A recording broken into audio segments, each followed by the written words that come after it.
Okay, so we should be streaming at the moment. Let me just double check.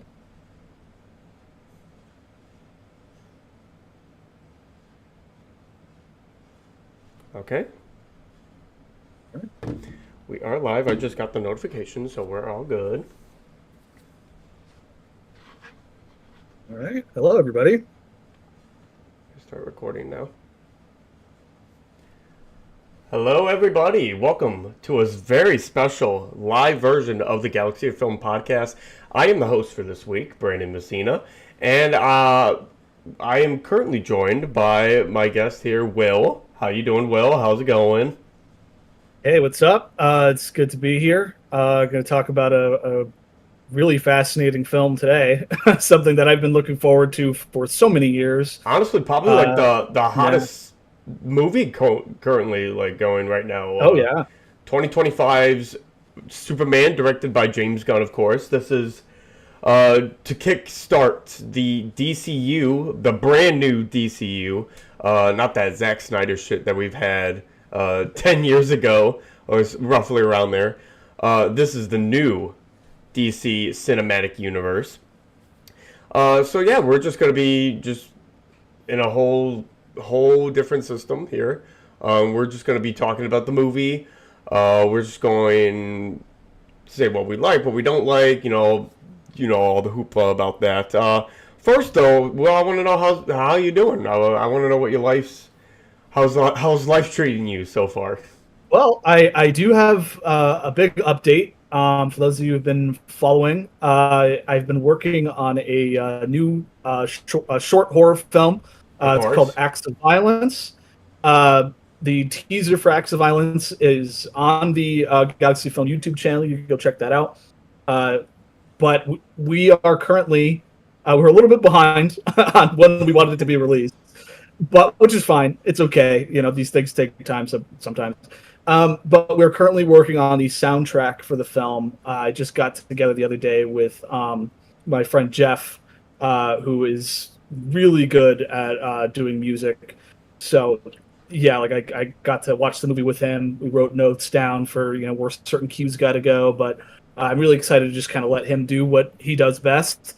I love that collaborative side of filmmaking. Yeah, Being able that's to probably the like best yeah, part, honestly.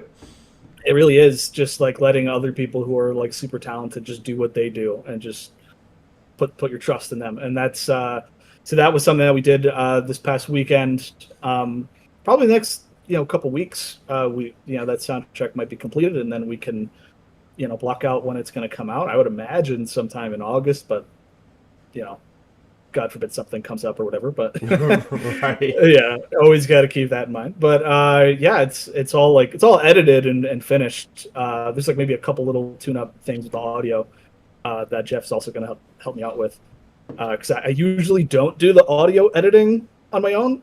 But I was like, all right, I'll just do it this time. So yeah, like there are little moments where it's like, okay, like this guy's voice needs to get boosted up a little bit. This person's a little too loud. This person's a little too quiet. But yeah, it's coming along. I'm excited to finally get that one like finished and out there, uh, so that there's no more kind of creative constipation, because you have like this one project that's still kind of in there. You can't push it out just yet, so you can Completely really kind feel of you. go into something else. Because I do want to get back into the analog stuff, because the artist did really well on the channel and at our the showcase film festival event that we did.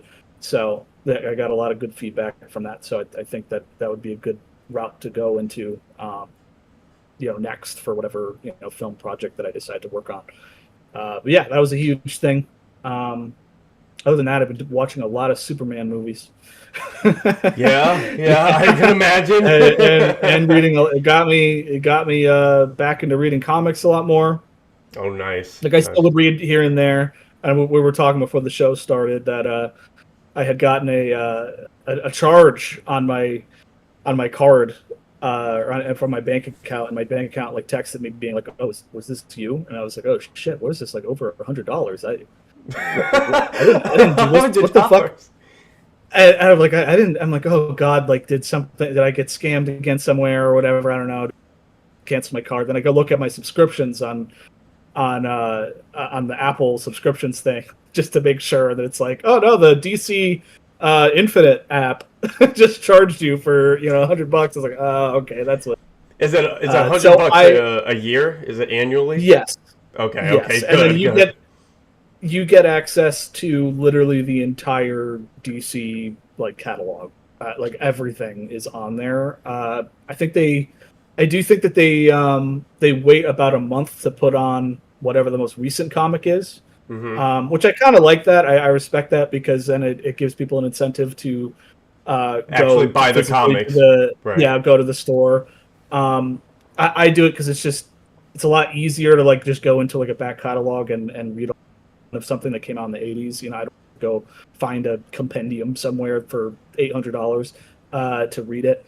But I started reading the Absolute Comics universe that they've now started up in DC, and it's fantastic. I recommend to anybody.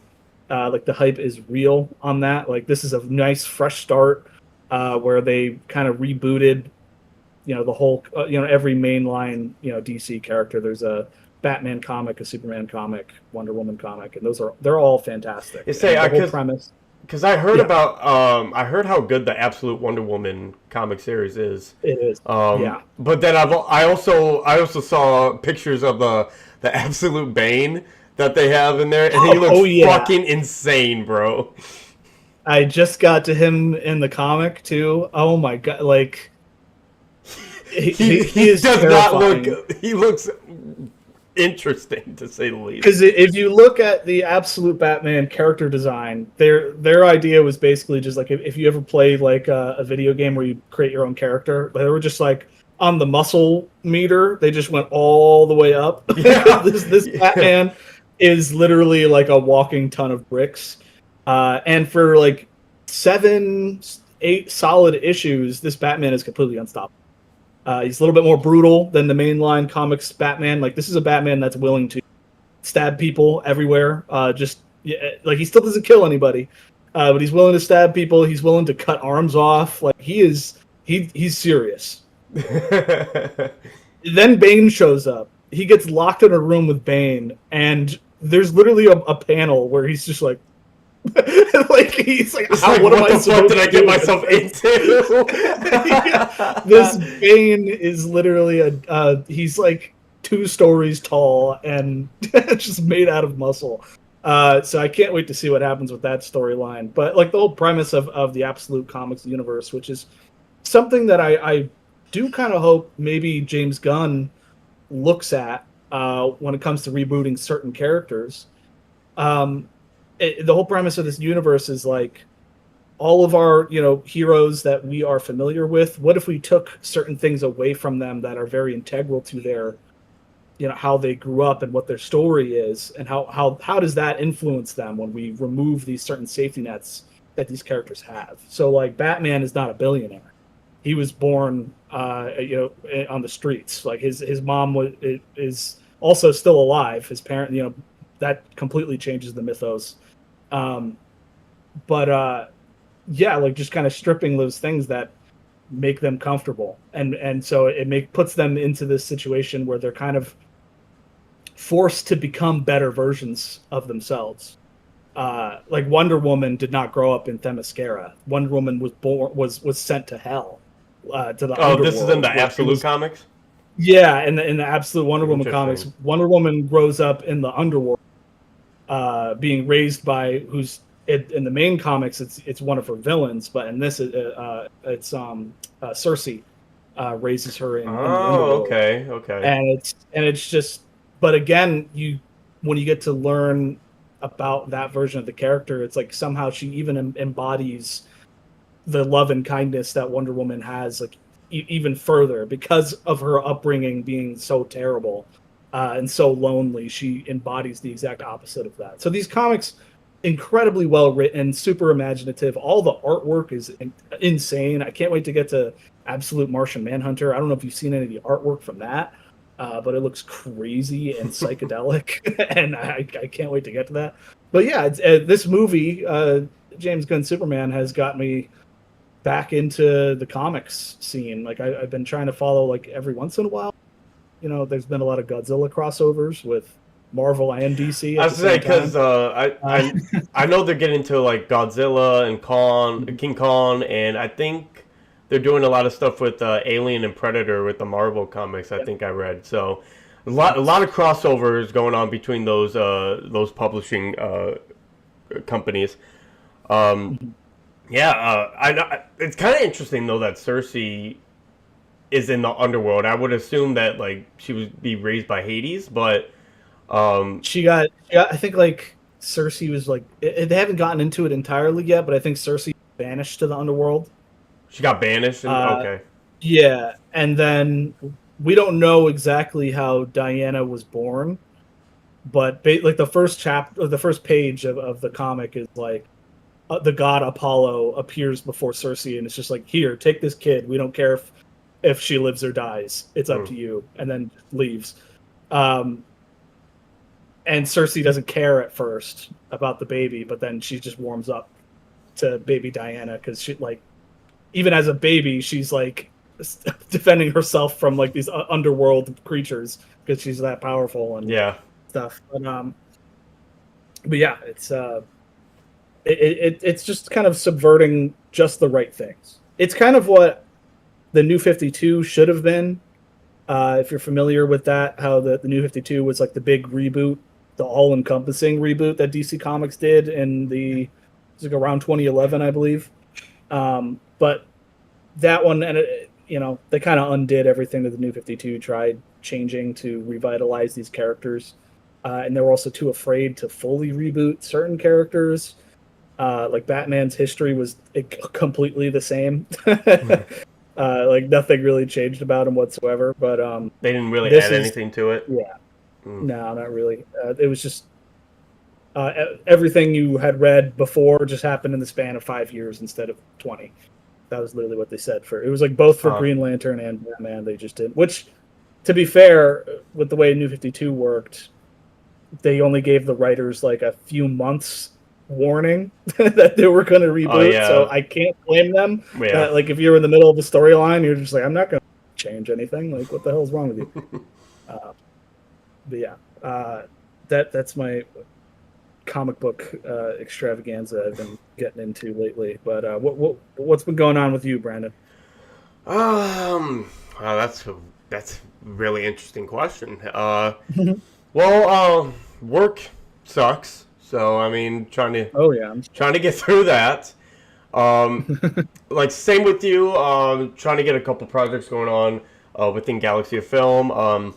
At the moment, though, I am experiencing some, I don't know, weird difficulties with DaVinci Resolve right now. So I don't know. I downloaded their most recent update, and for some reason, it just keeps crashing out on me after no more than like a couple minutes every time I try to open up the application. So I probably got a call tomorrow to see, hey, can you do something with this? Because I gotta finalize a bunch of stuff. So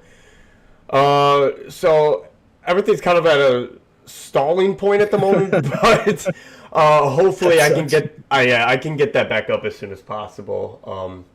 So that's why there's a delay on Man of the House specifically, which is Dakari's new short film. That was really supposed to be coming out a couple months ago, but we've had a bunch of re-edits and all that stuff.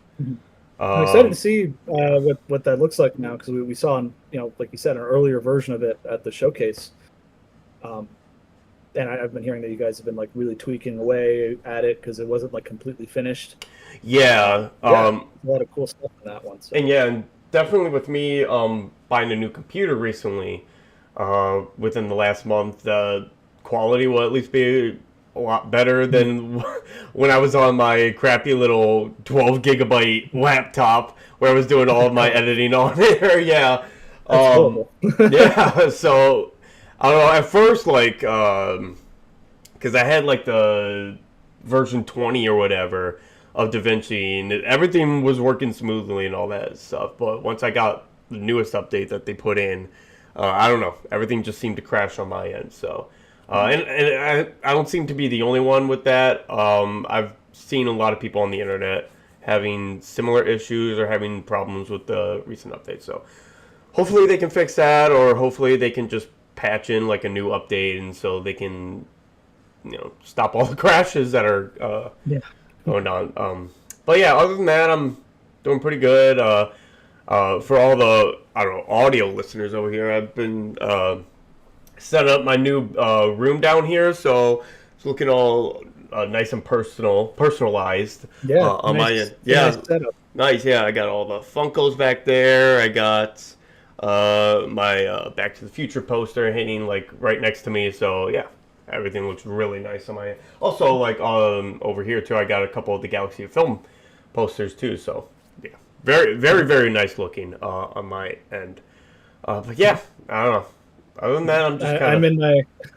I'm recording in my living room. So for the people that are watching on YouTube, see my gigantic. I would say yours is a lot more collection personalized than me. Yeah, just got a lot of a lot of figures. That's nice. And the artwork on the back too. But yeah, it's good to have like your own little space. It is nice, to, like, record and things like that. Yeah, it's nice. Yeah, I got it's a nice little setup. I got the 4K TV like right next to me over here. So that's why I've been watching a lot of my stuff too. 4K is just so beautiful to look at. Most recently, I've just been like just in my room just watching a bunch of movies. Last week I watched like Fantastic Mr. Fox on the 4K, and it was just it was so beautiful just to watch it on there. But anyways, that's enough with me. Other than that, like I've been just trying to live through life currently as we go through these difficult times this year, to say the least. But thank you for coming on, Will, for this episode to kind of get back into it. I saw in our chat here, thank you, Mr. Fluffy, I see you. Thank you for listening in to our podcast. Really appreciate that. What did I say? How did you guys like Superman? Do you think B Money liked it? What did you say? I don't have the chat open. Do you think B Money? Do you think B Money liked it? Well, we will definitely get into that when we talk about the movie.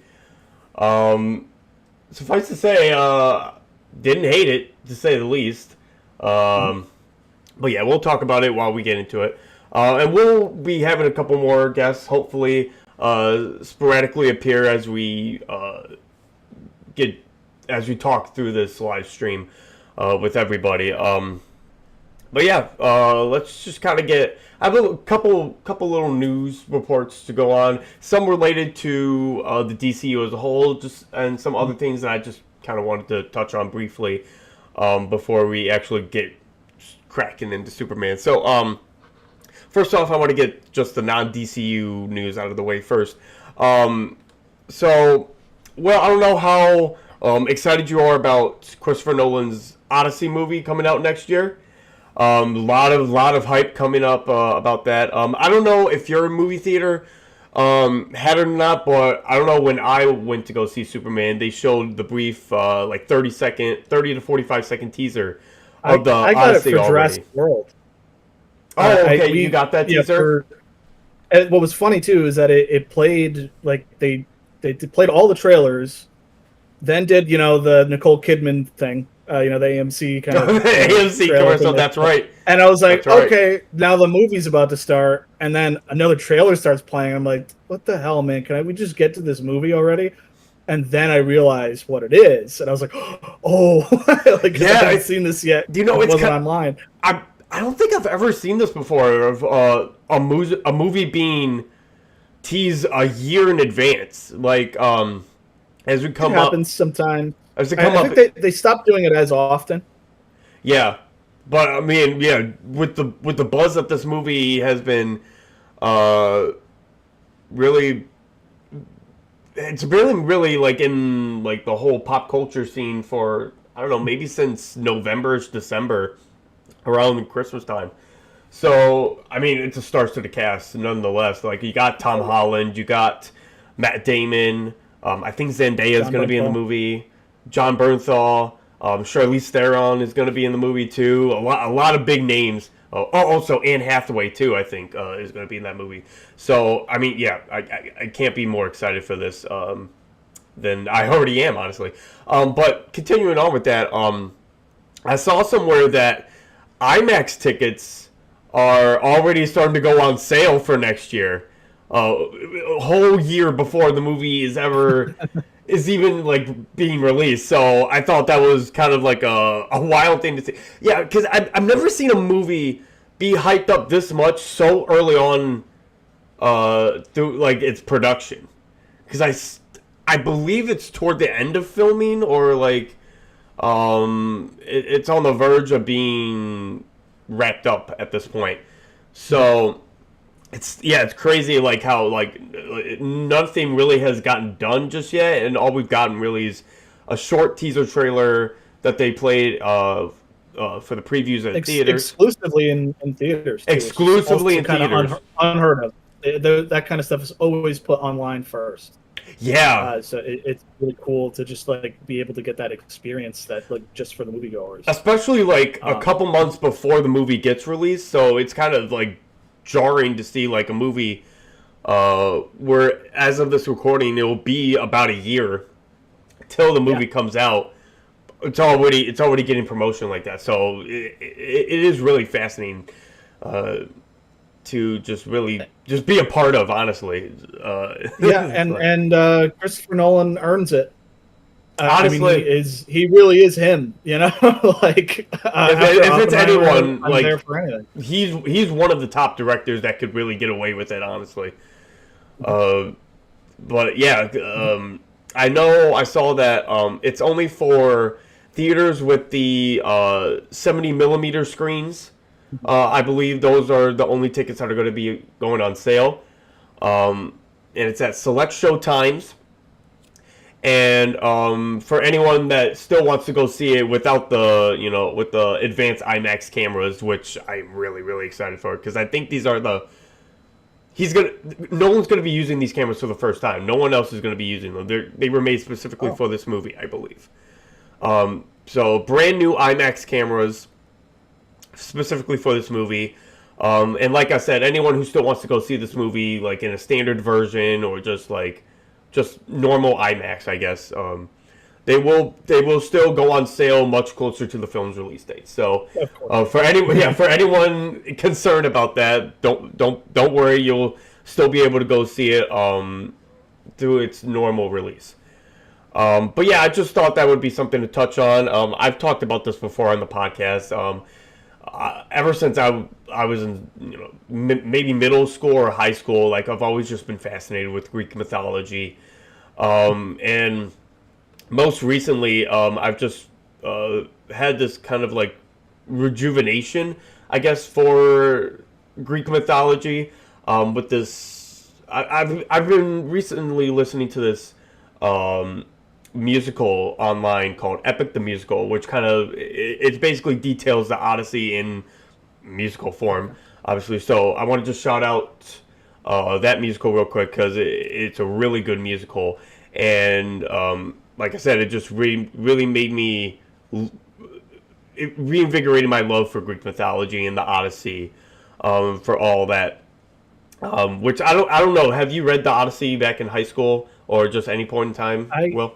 I did not, but I did absolutely have like that phase, like when I was in like middle school, reading like Percy Jackson and the Olympians. Right. I remember like the History Channel used to run all kinds of documentaries and like TV shows that would just like cover Greek mythology. I loved movies like Clash of the Titans, like the original Ray Harryhausen film. You also have like things like Jason the Argonauts, like old school like stop motion films, which I think maybe we should try to cover a couple of those like on the podcast. That would be neat. Those were really like influential movies that inspired a lot of filmmakers. I believe they were called like the Swords and Sandals like movies back in like the 60s. That was kind of a part of that. That was a huge thing back. Just like like they had like the Hercules movies and I think like You know, the Ten Commandment movie. I think, right? Yeah. that technically would count as one of those. Yeah. Yeah. But yeah. So like, I've always had an appreciation for Greek mythology. So finding out that Christopher Nolan was going to go back and do probably, you know, one of the earliest like epic piece of literary works like in yeah, like history. there are a few older, you know, there's some stuff like the Epic of Gilgamesh, I think, is like technically the old thing that comes from like Babylon, that we physically have. But I mean, this is up there as like one of the earliest works of literature, and I think that um, Christopher Nolan is the director to tackle it, because it's going to be treated with a lot of respect, and he's going to make it epic. The sense of scale is going to be insane, and how, you know, he's not going to be tethered to like a 2 hour runtime. Like, going to be probably that could get into. I say however long he wants to make it, turns. he will make it that long. Yeah, because there's like, as soon as the movie was announced, I was like, I don't remember exactly what story. Like, I'd heard it before, but then I went and I listened to kind of a summary, and I was like, wow, there's a lot. Like, this covers like It covers a lot of material. stuff. Yeah, so I'm very curious to see how Christopher Nolan's going to turn this into, you know, a watchable movie that can, you know, concise to 3 hours. I'm sure there's been other film attempts, but never to this level with these, you know, this much like quality, you know, artists with like a quality director like Nolan too. So like I would trust him more than any other director, honestly, to like bring this to life in the best way. And what's really interesting is that he's, you know, like after Oppenheimer, I'm thinking in my mind like, oh, maybe he's going to do like a JFK movie or something. Yeah, where they kind of like, yeah, it was people were kind of poking fun how it's almost like esque like reference in Oppenheimer when, when they bring up JFK, and I was like, oh, maybe that's just what he's going to do next. I mean, it's another huge like political figure that is very interesting that he could, you know, do another biopic of, but like and Nolan tends to stick with certain types of themes. Like, if you really watch like all of his films, like there are like this thematic through line with science and nuclear power, like in a lot of it, and whenever go like even like Tenet has like an Oppenheimer reference in it. Like, he had all that stuff in his mind, and stuff with black holes and, you know, the physics and stuff. So I was expecting either like another sci-fi type thriller thing or another biopic. I don't know. And then he hits us with The Odyssey. Like, that is completely outside of what he normally does. So I like a truly mythical story with supernatural elements that aren't based in like science fiction. So that's going to be really cool. I'm very excited to see that next year. No, yeah, this is definitely going to be probably one of, if not my most anticipated movie for next year. For sure. Because, yeah, I do remember, like, the hype going around, like, oh, like, what's Nolan's next movie going to be? Like, yeah, there were definitely, like, speculations and all that type of stuff. But, yeah, he just dropped us with The Odyssey, like, out of nowhere. And it's just like, you know what? Yep, go ahead and do it. I trust you. I will pay however much money the tickets are now to go see it. And I will, if it's 5 hours, by golly, I will bring whatever. I will bring every blanket, pillow, food, whatever I need, if it means like just watching this movie. So yes, I am very, very excited. Like I said, even especially with like the new IMAX cameras that he's using for this movie. So I just already know that the cinematography is just going to be good based off of that. But yeah, that was just a quick thing about the Odyssey, real quick. I know it seems like every week there's a new piece of news regarding the Odyssey, but I think it's generally worth the news sometimes, for sure. But let's go into this kind of brief discussion real quick. It won't be too long because I don't know how you kind of watch TV shows, especially on your pastime stuff. But as of recording this currently, all the Emmy nominations came out for this year. Oh, right, yeah. So we got all a bunch of shows getting nominated and all bunch of stuff with that. I just want to touch on this real quick. Just the top 4 most nominated shows that got represented this year for the Emmys. So of course, like the most nominated show was Severance with 27. So that makes sense. Yeah, that makes a lot of sense. This one is kind of surprising to me a little bit. The Penguin got 24 nominations from the Emmys. Yeah. I know how good it was, but man, like 24 nominations. So yeah, really impressive by that, for sure. And then we got a tie for a tie between 2 shows with 23 nominations. We got White Lotus, and we have The Studio, which I'm so excited for The Studio. The Studio might be probably one of my favorite shows this year so far. Again, if you don't know what The Studio is, it's basically about a bunch of Hollywood executives just trying to like create like more like avant-garde type of movies, more like A24 style a film, but also trying to push back from like the big blockbuster type of movies as well. So there's that bit of contradiction here, but yeah, it really breaks down a bunch of like what goes on during like the film industry and all that stuff. I love the show. I love the show so much, and I'm so glad it's getting the nomination that it deserves. I don't know. Well, I wanted to just kind of briefly discuss this with you. Anything kind of like stand out to you about those Emmy nominations at all?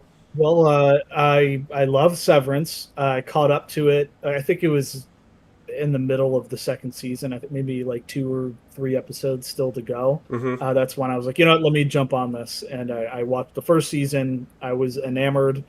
I absolutely love the visual aesthetic of that show, the set designs, the casting, the kind of odd sense of humor.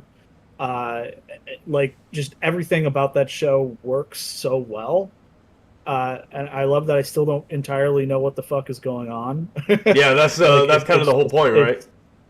It's just so good. And yeah, season 2 I thought was a pretty great follow up with a fantastic season finale. So that I believe that's, you know, it totally earned those Emmys. And then you have the Penguin, which is also fantastic. Mm-hmm.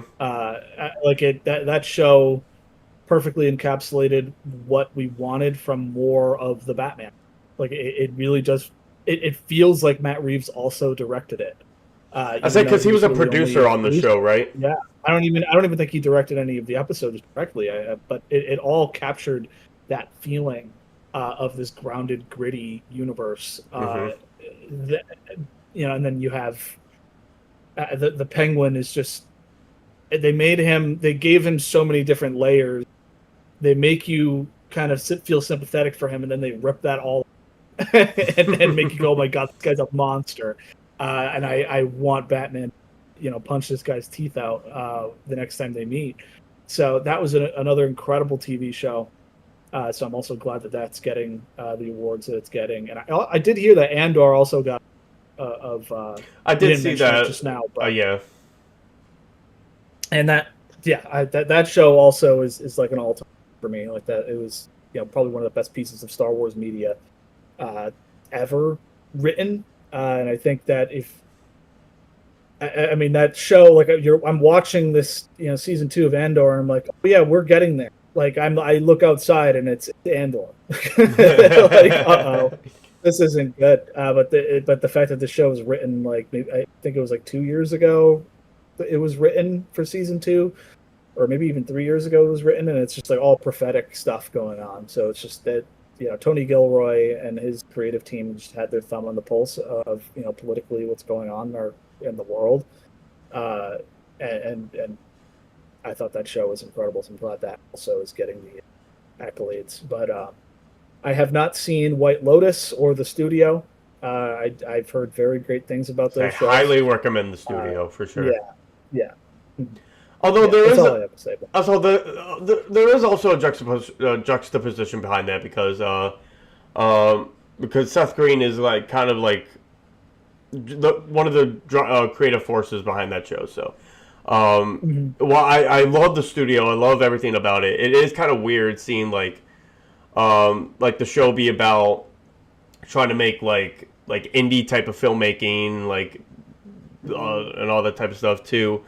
Uh, while you also have like Seth Rogen doing like a bunch of like voice acting roles and like for like the Lion King and all that type of stuff. So it is kind of a weird juxtaposition. But if you turn your brain off on that note for just a moment, it is a great piece of television for sure. Like what you mean is like they're making fun of the studio system while they have been partaking in that. Yes, Their yes, whole exactly. career Yeah. of that. So Which is why it is weird they to have think so much about. good. They have good material because they've lived it. Yeah, sure. And that Yes. was kind of something you watch Barry, right? I love Barry so much. And one of my favorite It's, shows of all time. and that was kind of this element of Barry as well, of like kind of getting a peek behind the curtain of how Hollywood works, Yes. as you're kind of following the lead actress. I forget her character's name, like how she actually gets a show that she's written. It gets off the ground, and they premiere it, and you see how just absolutely insane these studios were behind the scenes, and what Let's say these absurd expectations that they have, and these very like out of touch kind of mandates that they force on these creatives, and that's like a whole theme throughout the entire show. So yeah, especially with when the I hear the finale. studio, I'm like, it's more of that. Yeah. Oh Yeah. yeah, especially. It's good because even Martin Scorsese is in the first episode, and he got a nomination. He got a nomination for a guest actor. Oh, funny. So yeah, so that was really good. Honestly, like the whole guest actor nomination is like John Bernthal and the Bear, and then the rest is from the studio. So it's basically the studio's award to lose at this point. Mhm. So that was just kind of funny. I also saw that the Last of Us show got a bunch of nominations as well, which it is quite interesting with the mixed reception behind that show. And I talked about season 2 a couple months ago on the podcast, and I have my thoughts about that show too. But yeah, it was just kind of interesting. It did get a lot of nominations for that as well. But yeah, just kind of wanted to briefly touch up on that since those nominations did come out today while as we're recording this. But yeah, let's actually jump into some DC news real quick here. This actually does relate to Superman in a ways because those who have not seen the movie yet, kind of spoilers. At the end of the movie, we do see the first appearance of Supergirl in the movie. So it's kind of ties in relation to the Supergirl movie that's supposed to come out next year as well. So James Gunn said that this version of Supergirl that we're going to see is going to be a total mess and is going to have basically a completely different background from Superman, and which will be much more difficult. Which I actually do love hearing that, and especially making more sense of how Supergirl is portrayed briefly at the end of the Superman movie. I definitely like to see this kind of contradiction to how Supergirl was raised on Krypton compared to Superman, even though Superman was a baby when Krypton was destroyed. But I do know that this version of Supergirl is going to be based off of the Woman from Tomorrow comic series from Supergirl, which I think it was like around 2016, around there, 2017, so around that time. So it's definitely going to borrow heavily from that comic book series. I just kind of wanted to get in touch with you, Will, since you are the big comic book guy. I want to know what your thoughts are about James Gunn's comments about what the Supergirl movie is going to be about. Well, that is exactly what it should be. Yeah, Like completely as soon agree. as I saw her show up, because I was spoiled before I went into seeing the movie. Like I knew at I some point kind of did Supergirl was too, going to but show up. I thought it would be I more of a didn't know post how. credit. Yeah, Yeah, and when she does show up, I'm like, oh, yeah, this is leading directly into film as to where she's going to be Which I in her believe mental state. it is the next DCU movie to come out is Supergirl. Yes, the next DCU film is Super. Film, yeah.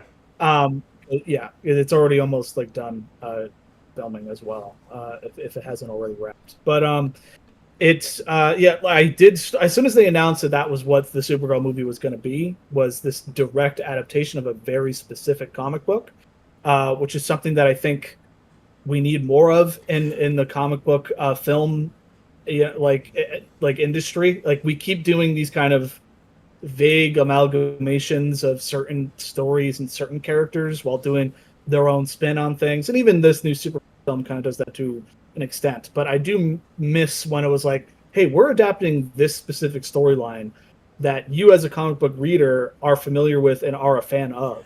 Now to sorry to cut you off here, but just for a brief summary, can you tell us like what the Woman from Tomorrow comics is all about? Like what is that really going to touch on? I did not finish reading it. I started it. It's fantastic, and I Okay. have to get back to it now that I'm back on this. Going back and reading comics again. But it's basically a story. It's a coming of age story for Supergirl, where, like we've already kind of established, she's a lot more traumatized by the events of her homeworld being destroyed, and her kind of being alone. Like she wasn't raised by the Kents. She doesn't have that kind of moral backbone of like, oh, I need to do something good with my powers. So she just kind of spends her time going to these like planets with red stars, so that she can, her powers dissipate, so that she can get drunk, and she's just kind of wasting her life away. Mm-hmm. And the story kind of really begins when she ends up on a planet where this young girl's father was murdered by some crime boss, I believe, and then she ends up trying to help this young girl get revenge. And that's where I was in the comic, is like she's going like across the universe, and these kind of wacky adventures going on, like these spaceships, as these criminals are trying to hunt them down and things like that. I believe that's kind of what was happening. I can't remember. I started reading it like a year ago. But the artwork is absolutely phenomenal, and because it is a self-contained little story, there has not been a single panel from what I read that is on Earth. Like it is all in space, so it's gonna probably have that kind of Guardians of the Galaxy feel when we see it in film, which we haven't had a DC film do that. Every single DC movie has been just strictly on Earth. To some degree. So this is going to be that first time for the DC kind of movies going out there and exploring what this whole universe looks like. And yeah, it's just that those kind of like the cliff notes of like kind of where the story kind of begins and how it starts. But it's critically widely acclaimed little mini series, and I'm so glad that they're doing that. They're like, hey, here's this one specific book. Let's just adapt that instead of trying to overcomplicate things by throwing a bunch of other stories together to make like an amalgamation. But yeah, that's because like I miss when we used to have like Captain America: Civil War. It's like, oh, that's based on Civil War, or like Right, Infinity yeah, War yeah. was based on the Infinity War was based on the Infinity Gauntlet story, as well as a little bit of the Infinity. And we're getting that a little bit again with Avengers. Is going to be obviously about that comic book event. Mm-hmm. But yeah, everything's been just kind of like all over the place in terms of trying to actually adapt comics lately. But yeah, that's I'm super excited for this film. Yeah. Yeah, I agree that I love the James Gunn's approach of just like if that's a good story from the comics, just adapt it into a movie. Basically, Yeah, and it I helps do also like the that comic approach. book industry. It helps the comic book industry too, because as It soon does. as like I saw like as soon as James Gunn mentioned, oh, like when he did his whole slate of CU is going to be, he was like, oh, we're doing the Supergirl movie based specifically on this comic. Then all of a sudden, because I was one of these people, I went and ordered a book on Amazon, and apparently it like sold out for a while. Oh wow. Like they had to do reprints in order to like fill that this to put everything back in stock. And that's something Marvel kind of forgot how to do. never even really did it in the first place, was like, hey, yeah, these movies are based on comics. Go read the comics. And James Gunn has done an effort to try to focus attention back on the original medium that has so much love and respect for. Yeah. I'm excited to see where the Supergirl movie is going to go. Also, I believe Jason Momoa is supposed to be Lobo in that movie as well. So, which has been, I think, a dream casting for him. Honestly, I think he's always wanted to play Lobo, and he finally gets a chance to portray that character on screen. Yeah. That's a really cool character. He's not in the comic book run, but apparently they said that they wrote a good role, fits in perfectly. I say that kind of makes sense based on the summary of just her just traveling around planets. Because he's basically like a space bounty hunter, right? Yeah. So that would definitely make sense.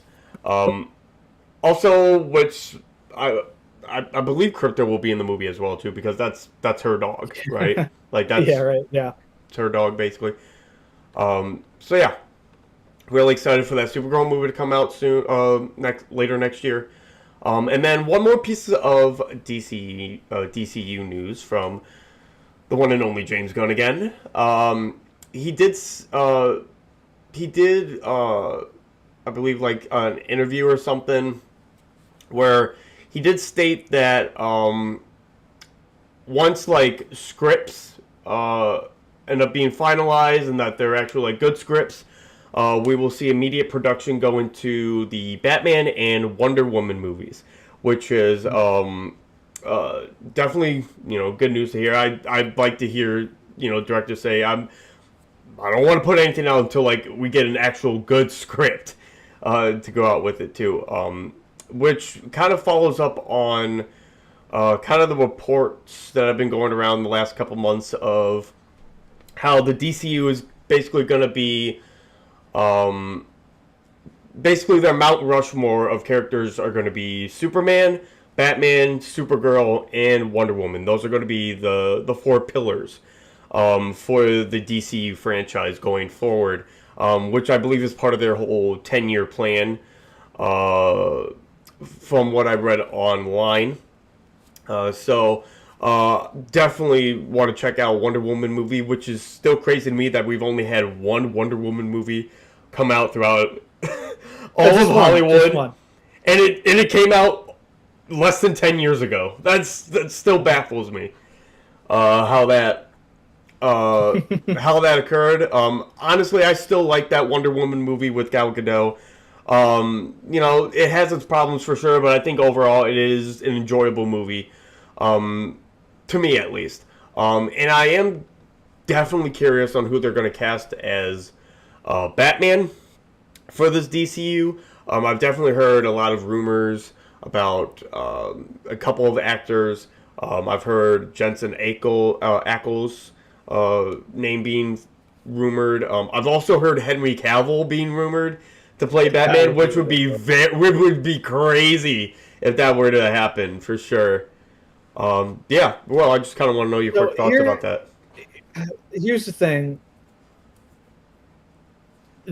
Both James Gunn and Matt Reeves have been very coy. Like, if you actually look at every interview that they've done where somebody asks them point blank, hey, is it possible that Robert Pattinson's Batman could be integrated into the DCU? They do this kind of wishy-washy, like, we've talked about it, we'll see what happens. Mm-hmm. But, and then every time you ask James Gunn directly about the DCU Batman, and it's like this very far-off thing that it's like barely even a figment of our imagination. So I'm like, why? Like, that was something that was announced very early on. Literally, that was a part of their slate. It's one of your mainline characters, and we don't have a script for it yet. No. Andy Muschietti is allegedly the, but he said recently that they haven't even been talking about it for a long time. I think we're going to find out that their DCU Batman script is already done because Matt Reeves just turned it in 2 weeks ago. Yeah. That's what I think. That's going to be the reveal. To me, and this was something I really wanted to rip this episode, was just speculating about the Batman and how, if it could fit here into the DC universe, we might. It's like there's genuinely no reason to have two Batmen going on at the same time. Yeah. Especially, I know people are like, "Oh, it's an Elseworlds." Elseworlds are really meant for more wild and out there stories, like Gotham by Gaslight or Superman Red Sun. You know, the Batman isn't really an Elseworlds story. It's just the mainline comics Batman being directly adapted. It's just in a different slightly more realistic. Yeah. That's it. But there's plenty of, like, read the Long Hall or the Killing Joke. Like, those aren't super out there comics. Like, they're still fairly grounded and just being detective books about crime. That's what the Batman is. It's not, in my opinion, it's not worthy of the title of Elseworlds. It just is a good adaptation of Batman. Yeah. So having that version and then also another version of Batman at the same time competing at the box office, and you're going to confuse audiences. Just don't do it. I think that they really should just like integrate the Batman into the mainline DC, because there's nothing about the Batman that screams that this can't one day evolve into something that this version of Batman can't stand next to Superman. There's nothing about that. Like, people overthink it so hard. They forget that, like, Iron Man was a pretty grounded movie. He's just a guy who builds a cool armored suit and can fly. Mm-hmm. There's no like interdimensional beings. There's no magic. There's no rock moon. There's no Infinity Stones.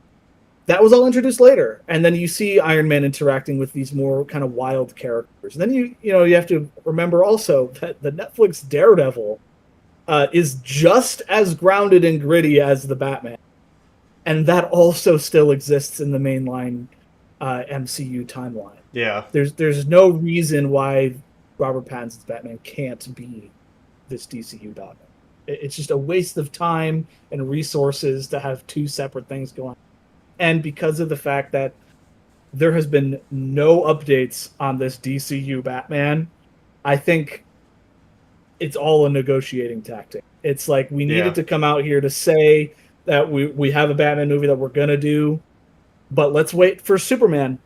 And because that's the thing, because they did have a Matt Reeves and James Gunn initially. James Gunn got hired.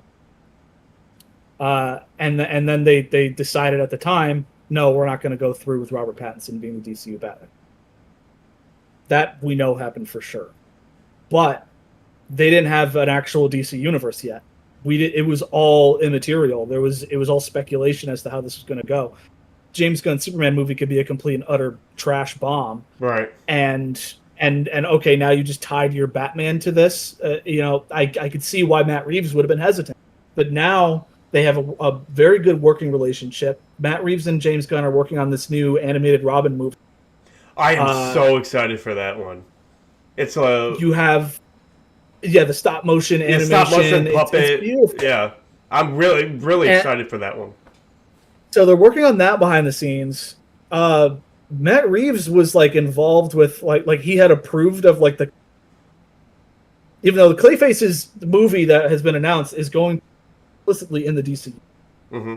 So I'm like, why does like Matt Reeves approve matter for this? Like that's not his universe. Yeah, sure. So that was like a weird comment when we found that out.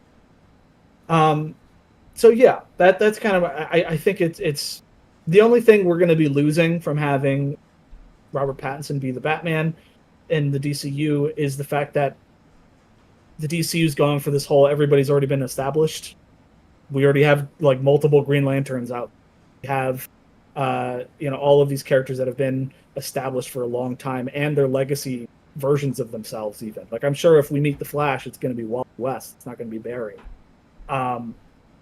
And we're going to have a new Batman who doesn't have a... And I know James Gunn wants to do like a Teen Titans movie. I think it's already been you announced bet. that a Teen Yeah, Titans like that project was. is going to be in. So it's like, how can you do a Teen Titans movie, a rock thing? You I said got it. because So I don't know. That's what they got to figure out. because Is they also got that you know. Brave and the Bold movie coming out in production too, I believe, or it's in pre-production stages. Well, that's the alleged film that they're allegedly working. Mm-hmm. There's no real evidence that they're even working on it. That's what I'm trying to get at. Is like It's like they confirmed announced but that not confirmed film. at the same time. Like, yeah, like it's like, yeah, we're totally working on that. Matt Reeves, you're gonna finish that Batman 2 script. Yeah. You know, like, yeah. But this is all speculation. But I truly do think to integrate versus even when James Gunn says, "Oh yeah, we're working on this script," it's just that they're not ready to announce that that's not happening. You know. Right. But without further ado, somebody just joined us. Yeah, yes, they have. Will Dakari has also joined us too for this special podcast. How you doing, Dakari? How's it going? Hello. Okay, Hello? you guys can hear me and see me now, finally. Yes, yes, we can. Yeah, no. Yeah, I've been doing good. I've been doing pretty good. I can't complain. I'm grateful to be alive, even though I do wish things could be a little bit better. You know, things could also be worse. I'm just happy to be here. I feel you, man. I feel you. Yes, sir. How about you guys? How have you guys been? We're doing good. Been hanging in there this year. This has just been a roller coaster of a year. Let's just say. Mm, Yeah, no doubt. just working on our projects. We were talking about it earlier. Acts of Violence. We're finally getting our soundtrack recorded. Okay. That's going to be something that we're working on over the next couple weeks. So I'm very excited to see that completed and so we can get it out there. Yeah, that's a big thing that I'm working on. Yep. So yeah, we were just I don't know if you caught our little conversation, Dakari. We were just talking about James Gunn had said that as soon as like scripts are approved for the DCU Batman and Wonder Woman, that they're going to work like immediately go into production on those. And that got me and Brandon discussing the possibility that I don't think this DCU Batman Brave and the Bold thing is even going to happen. I think that they're just going to integrate Robert Pattinson into the universe. Do you think that's a possibility? I'm not even sure, to be honest. This is a brand new reset for the DC cinematic world overall. So we can only guess what's gonna happen. But if you were to ask me, I think the sensible thing to do is to actually implement Robert Pattinson into Right. the DCU. It would make sense instead of, it being in the separate universe, which was within the DCEU, you know what I'm saying? Like it'll just make everything convoluted at the end of the day. But if you were to ask me, that would be the sensible thing to do, and just have Brave and the Bold be a follow up to Batman Part 2 or something. I don't fucking know. Shit, they need to figure this shit out. Yeah. It's Honestly, not our job. It's their job. yeah. Honestly, I just feel like I think Will kind of touched on this, but just briefly. I still think the Brave and the Bold is going to happen. I just think they are just waiting on Matt Reeves to like give final approval over the whole Batman universe that he's already created with that first movie. And then you touch on this, Will, too. Like Matt Reeves probably already has a script out. I don't know if it was confirmed officially or not, but yeah, he has. Oh no, he like, turned in his. Okay, he No, did. no, He no. did. It's confirmed. Okay. It's confirmed. Yeah. He posted a picture of the script and everything. The Well, because script I is- know James Gunn was, I don't want to say like an ultimatum, but I know like they were really kind of pushing him for like can you please write this movie just so we can play out the rest of the franchise. So yeah, I mean they're definitely going to be like a 1 and 2 for sure. Just kind of the whole creative direction going forward. Like I said, on this 10-year plan with the DCU universe, like I stated, Superman, Batman, Supergirl, and Wonder Woman are going to be the top 4 priorities going forward with the DCU. So, oh yeah, because I believe there's going to be a Themyscira show. Yeah. That's related more to like the Amazons more so than like actually like Wonder Woman. I don't know if that's going to be an animated show or a live action show. I believe they said it was going to be a live action kind of like Game Okay. of Thrones inspired type deal. Yeah, Yeah, because they already got Peacemaker season 2 coming out this year. They already had Creature Commandos come out this last winter. So motions are already putting forward to the DCU as a whole. I think there's a good. We got the Lantern show coming out too, within the next year or two. And then a bunch of other animated projects. So, really, this Superman movie was really going to make or break the DCU if this was good or not. But thankfully, we might have the same opinion about this movie, like all other people have. But that's all for the news that I had for this episode. Let's actually get starting to talk about Superman 2025. Directed by James Gunn, of course. Like I said earlier on, this is the first DCU film to kickstart the DCU cinematic universe. And then, like I said, I think Creature Commandos was officially the first. I could be wrong, but as far as like actual movies, Superman will be the first one. But yeah, let's do a recap as short as I can make it out to be. There's a lot that happens in this movie. There is a lot in this 2-hour movie. There is a lot. So we'll just kick it off. The beginning of the film, we kind of get a bunch of subtext, subtitles, just kind of recapping the audience of what has happened with this version of Superman. So when this movie takes place, it has been 3 years since Superman, I believe, has revealed himself to the public. And right when the movie starts, the subtext kind of details how this is Superman's first defeat in battle. And so we get him fighting in this battle with the Hammer of Baravia, which is really Lex Luthor in disguise, as he's Ultraman. as he teams up with the Engineer and Ultraman in disguise of the Hammer dude. Not the real Ultraman. Yeah, not the anime Ultraman. Not the anime Ultraman. Not the real Ultraman. This is a completely different version, and we'll get to who this version really is later on. So, like I said, we are going into spoiler territory, so just be aware as we continue on with this recap. So yeah, Superman gets defeated for the very first time in battle ever since he came out in public of being Superman. So he gets whacked back near in Antarctica near the Fortress of Solitude, and he meets up with Crypto, his kind of his dog that he's watching for someone, which we will find out who he's watching him for. So it's kind of his dog, but not really.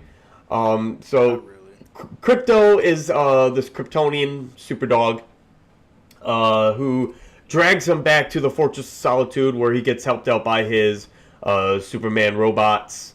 They help him heal with the power of the yellow sun. And he once he gets recharged, I'm not going to say fully recharged, because I believe they said he was like 85% recharged, or whatever the number was. Yeah, it was like 80%. Yeah, 85%. So once he gets recharged as much as he can, goes back into battle. But yeah, once again, he is defeated by Lex Luthor and this Hammer of Baravia. Or I get Hammer of Baravia, quote unquote.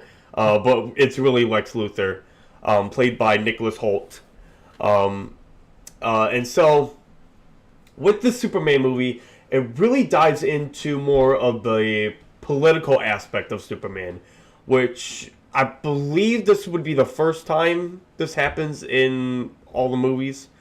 I don't know if it gets touched on as They tried. much. They tried in Batman versus Superman. Yeah. But then Yeah. they don't really delve into it after a certain point. I'd say this is like the becomes first movie. Like this is the first movie where it really gets. It's the main. It's one of the main focuses that carries this movie to the end. And so Superman is kind of he's in this conflicting battle with the government of how he goes about basically his whole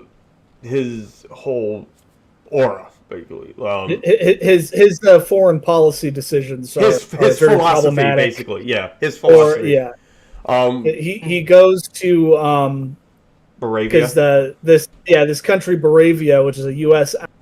that we've been sending billions of dollars of weapons to, decides that it wants to invade its neighboring country, which is I always forget how to pronounce it. I think it's like Jaranpur. It's something like that, yeah. Jaranpur. And this all happened like off screen, like before the movie starts, which is probably my one flaw with the movie.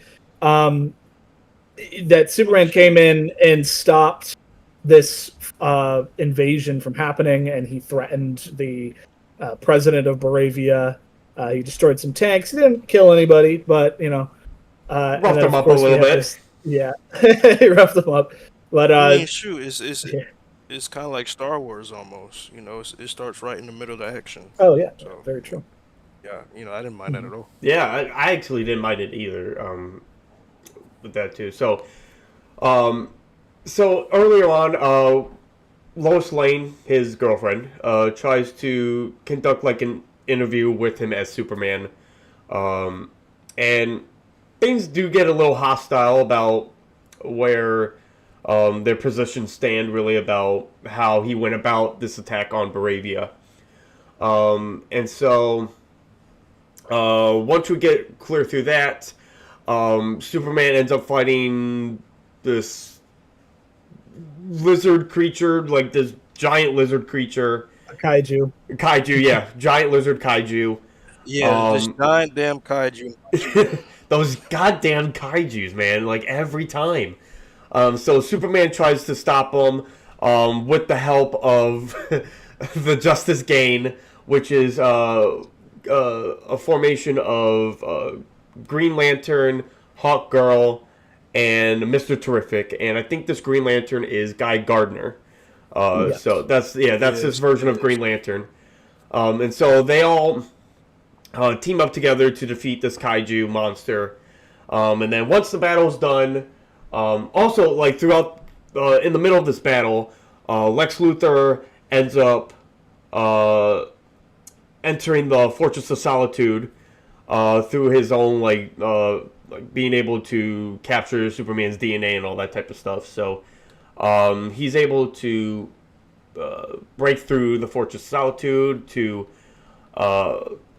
gather some information about Superman, which I will talk about now. So once Superman and the Justice Gang defeat the monster, it gets revealed on TV on the news that when Superman arrived on Earth, he had a video message from his planets.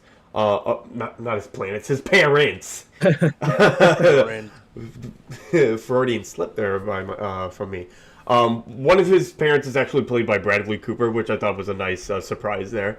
But yeah, Superman initially thought that his parents were sent this message as a way to like give him hope and to for kindness amongst like the Earth people.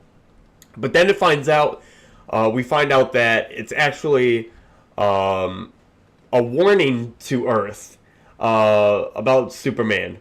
Basically, like having his parents basically telling him that like humans are slaves basically, and like they're pawns basically to when you eventually like get stronger and all that type of stuff.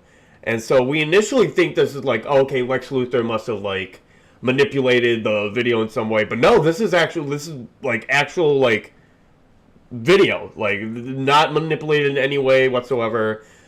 This is what his parents actually tell him, and of course, like Superman doesn't know this because it always cuts off right before that end for him, so he never really knew what his parents actually meant until at that moment. And so Metropolis ends up turning on Superman, of course. They think like he's this like ruthless dictator, like leader, and like they're gonna be enslaved by Superman soon, or whatever. And so Superman ends up basically like conflicted by this, of course. He's still gonna. Oh, and Lex Luthor stole his dog. Oh yes, too. Lex Luthor did steal his dog. Where's the dog? I don't, bro. I don't know what you're talking about, man. Like, I love that. That scene was funny. So yeah, Lex kidnaps his dog, in order to kind of, so basically, or like after that, Superman he turns himself in. Yeah, he turns himself in. Yeah. And then Lex Luthor sends them to this, what do they call it? Like this. Pocket universe. Yeah, pocket universe. Pocket universe. This pocket universe where he gets trapped with Metamorpho, who ends up, he can basically turn into any material by hand. And so Metamorpho ends up forming some kryptonite rocks, and that, obviously makes Superman weak while he's being imprisoned in this universe. While throughout all this, Lois Lane tries to get the help of the Justice Gang to basically like help free Superman, and Guy Gardner is basically like, fuck no.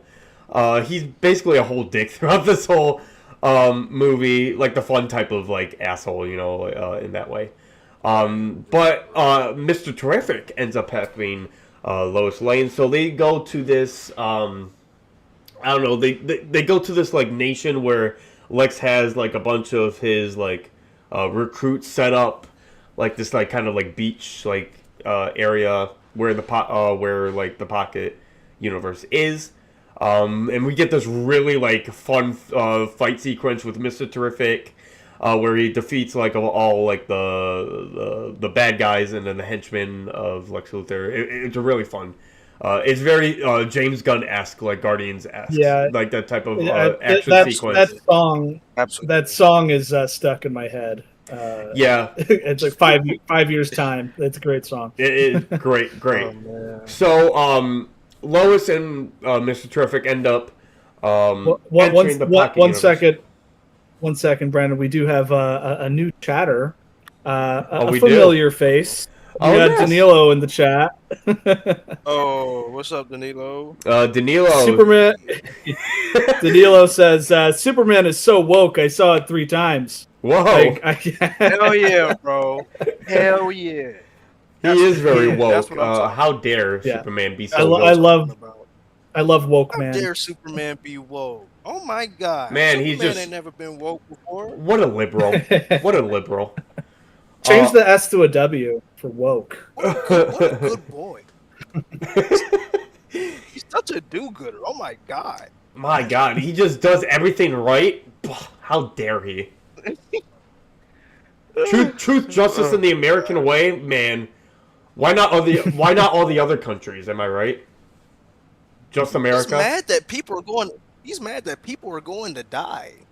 Yeah. He's mad that Lex Luthor is co-signing a war in another country.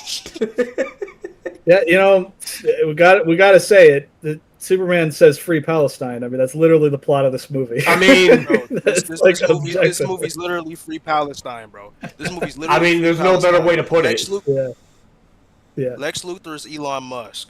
Yep. He's the whole like Peter Thiel, Palin, defense contractor thing, just making all this money off of, literally, bro. Selling arms and stuff like that, and getting land, and definitely woke. Definitely woke. But thank you, thank you, Danilo, for chiming in. We really appreciate that. But as we were saying, negotiations. My bad. You're good. So Mr. Terrific and Lois Lane end up entering the Pocket Universe, which we get revealed too that every time you step into the Pocket Universe, it just deteriorates. It deteriorates more and more and more.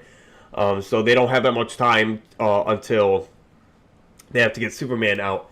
But we also get revealed that Metamorpho's son is also imprisoned in the Pocket Universe. So Superman tries to coerce Metamorpho into helping him out so he can save his child, which he ends up doing so. Oh, also at this point, Lex Luthor tries to question Superman about his actions and all that stuff, and he ends up killing one of the people that Superman is. I think he's friends with, or he knows him very well at the very least.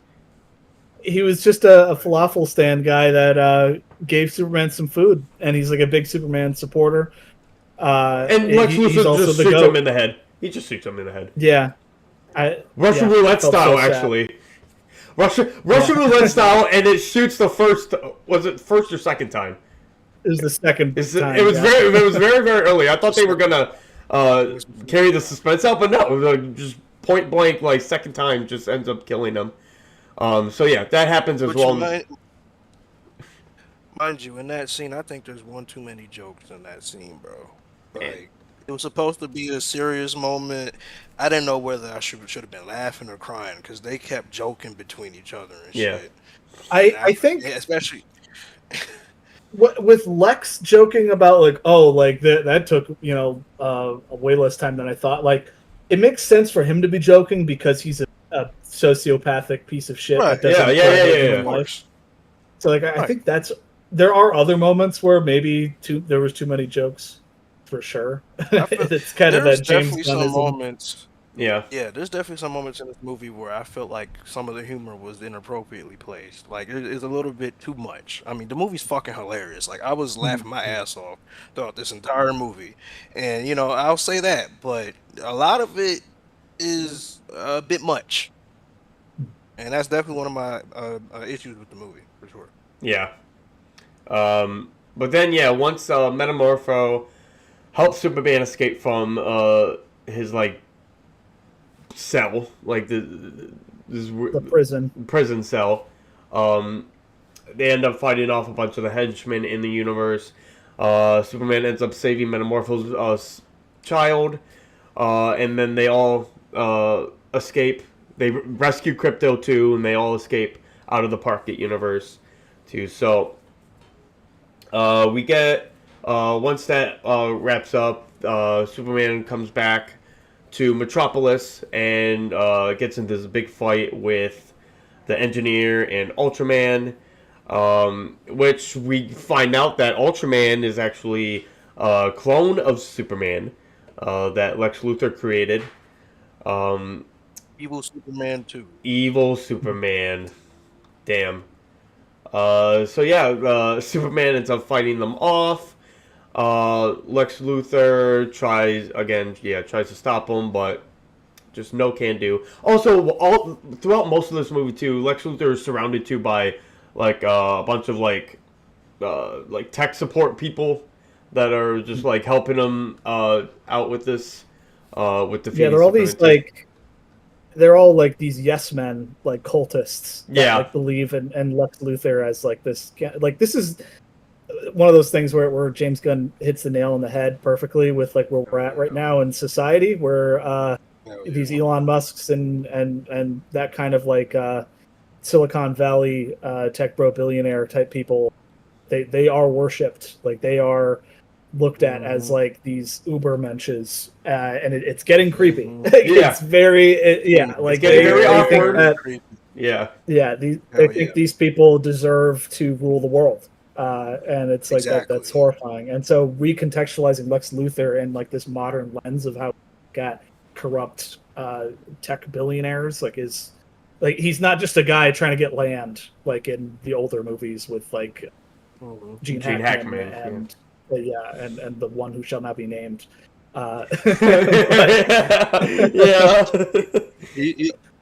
He's took over the whole spectrum, you know what I'm saying? And that's what makes this movie woke, Like, I made a post about I made a post about the film after I walked out of the theater, on Threads, and I pretty much said that, it's not exactly perfect, but it's exactly what we need. And yes, it was indeed woke, or should I say super woke. I have 170 people comment under it, bro. And one of these Oh boy. motherfuckers is this like woke, a religious like adherence to Marxist critical theory, and I'm like, That's really, literally bro? not what it is, but Really, you bro? know what? Sure, cool, yeah, that is what it Okay. is. Let's Yeah. own it. Fuck it, whatever. Yeah, sure. Yeah, we think that billionaires are trying to take all of our taxpayer money to do whatever they want. We starve and don't have health care and have Yeah. no education. Yeah, Yeah. so, fine. You want to call me a Marxist for that? Fuck you. Yeah, sure.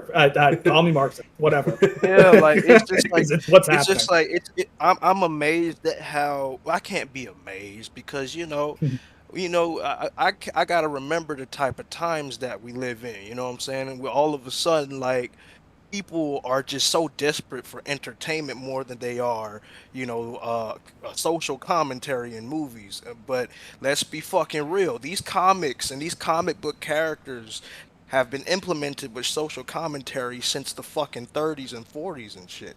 You know what I'm saying? Like, look at X-Men, for crying out loud. Yeah. Look at Black Panther. Look at Batman even. Like, there's a lot of these characters that we grown to love have always had political undertones and social commentary. So when we see shit like that, motherfuckers can't be surprised. But all of a sudden, people want to act surprised now because I feel like people got to look at themselves in the mirror now. Because if you refuse to see that, then you need some reevaluation. I'm sorry. Yeah. Well It's said. just real. Well said. I mean, I can't say it any better, honestly. Like it's ridiculous. You tell him, Dakari, for sure. Um, Hey man. so yeah, Superman defeats Ultraman, and the Engineer ends up defeating Lex, and sends him to prison. And then, yeah, There's also they start the war again. Baravia tries to invade Jarn Per. yeah, Justice Gang shows up and take in care the of that place problem. of Superman. Yep. Yeah, and It's they real they and literally Palestine. they fucking murder the president of Bravia. Bro, Hawkgirl just like Yes. Ooh, loses. hot girl. Yeah, perfect character for that too, because she is the character in Yeah. the comics that would be like, yeah, I don't care. I'm Yeah. not Superman. I'll Yeah. kill you. I'm not Exactly. Superman. Hawkgirl did Fuck her you. thing. Hawkgirl did her thing. And I feel like when the Justice Gang showed up in that scene, like a part of me wanted the song Gang by Max P to play since they're called the Justice Gang. I'm not sure if you know that song, but it's like gang, gang, gang, gang, gang. Like, it's been in a lot of me. But a part of me really wants a song to play during the scene because it's like the Justice Gang, it makes Yeah, sense. yeah. Yeah. So the bad guys get defeated, of course, and um, Superman reunites with Lois Lane. Of course, they do their little smoochies and whatnot, the lovey-dovey stuff. And then Superman goes back to the Fortress of Solitude. That's where Supergirl cameo appears, and she's basically party girl, Supergirl, getting drunk off of red planets and stuff like that. Basically, That's crazy. yeah, it's basically just like take back crypto and just see ya. So that's basically just a little teaser for the Supergirl movie to come out next year. And that's basically the end of Superman. We get 2 post-credit scenes, but honestly, they're not much of anything. The first one is just the first one's just Krypto and Superman just sitting on the moon, just watching the Earth from where they are. It's very it's like a short 10-second scene there. And then, it's a panel directly ripped from the pages of All-Star Superman. Yeah, which they took a lot of inspiration for this movie. it's a nice shot, but I mean, it's not. It doesn't add much to it or anything like that. And then the second post-credit scene It's more of like it's a funny gag more than anything. So Mr. Terrific and Superman, I hope, trying to rebuild like Metropolis, and they get into like a brief scuffle about like one of the buildings is like it's like angled, or it's like it's not fully put together right, and so they get into like a bit of an argument into that, and that's basically the end of the scene there. So nothing. I think that was I think that's like a That deliberate was nice. statement for James Gunn, where you can tell that all the things that's set up for movies in the future are actually in the movie itself, Yeah, rather Exactly. than rather than having to wait till the end. relegating it. Yeah, like how Marvel does. And it's something like say Mhm. Supergirl. We know there's a Supergirl movie coming out, so they made it so that Crypto is actually Supergirl's dog. So it makes sense. It all ties in perfectly to why Supergirl cameo. And it's not like a weird throw, like Exactly. random thing that they're throwing in there. Yeah, Like a no, lot it's of Marvel not. post-credit Exactly. scenes are shot 5 minutes before the movie comes out because they just figured out what they're doing for the next movie. Yeah, No, they this is were all planned in advance. they weren't doing what Marvel was doing of how like you have to watch these movies in order to get uh like in order to like follow through on the cinematic universe. This one, it felt like it could be like a standalone thing, and like Supergirl Mhm. just happened to show up at the end, Yeah. which is just like it's just a nice, just more hype built around the Supergirl movie rather than having to um, kind of have to kind of like tie them together in a way. And it's not sequel bait either. It's not like No, Nah. here's a 5 minute scene where we have a bunch of stuff that's going to build up for the next big Justice League movie. or There's no just or scenes like just that at or all. just the next movie in general.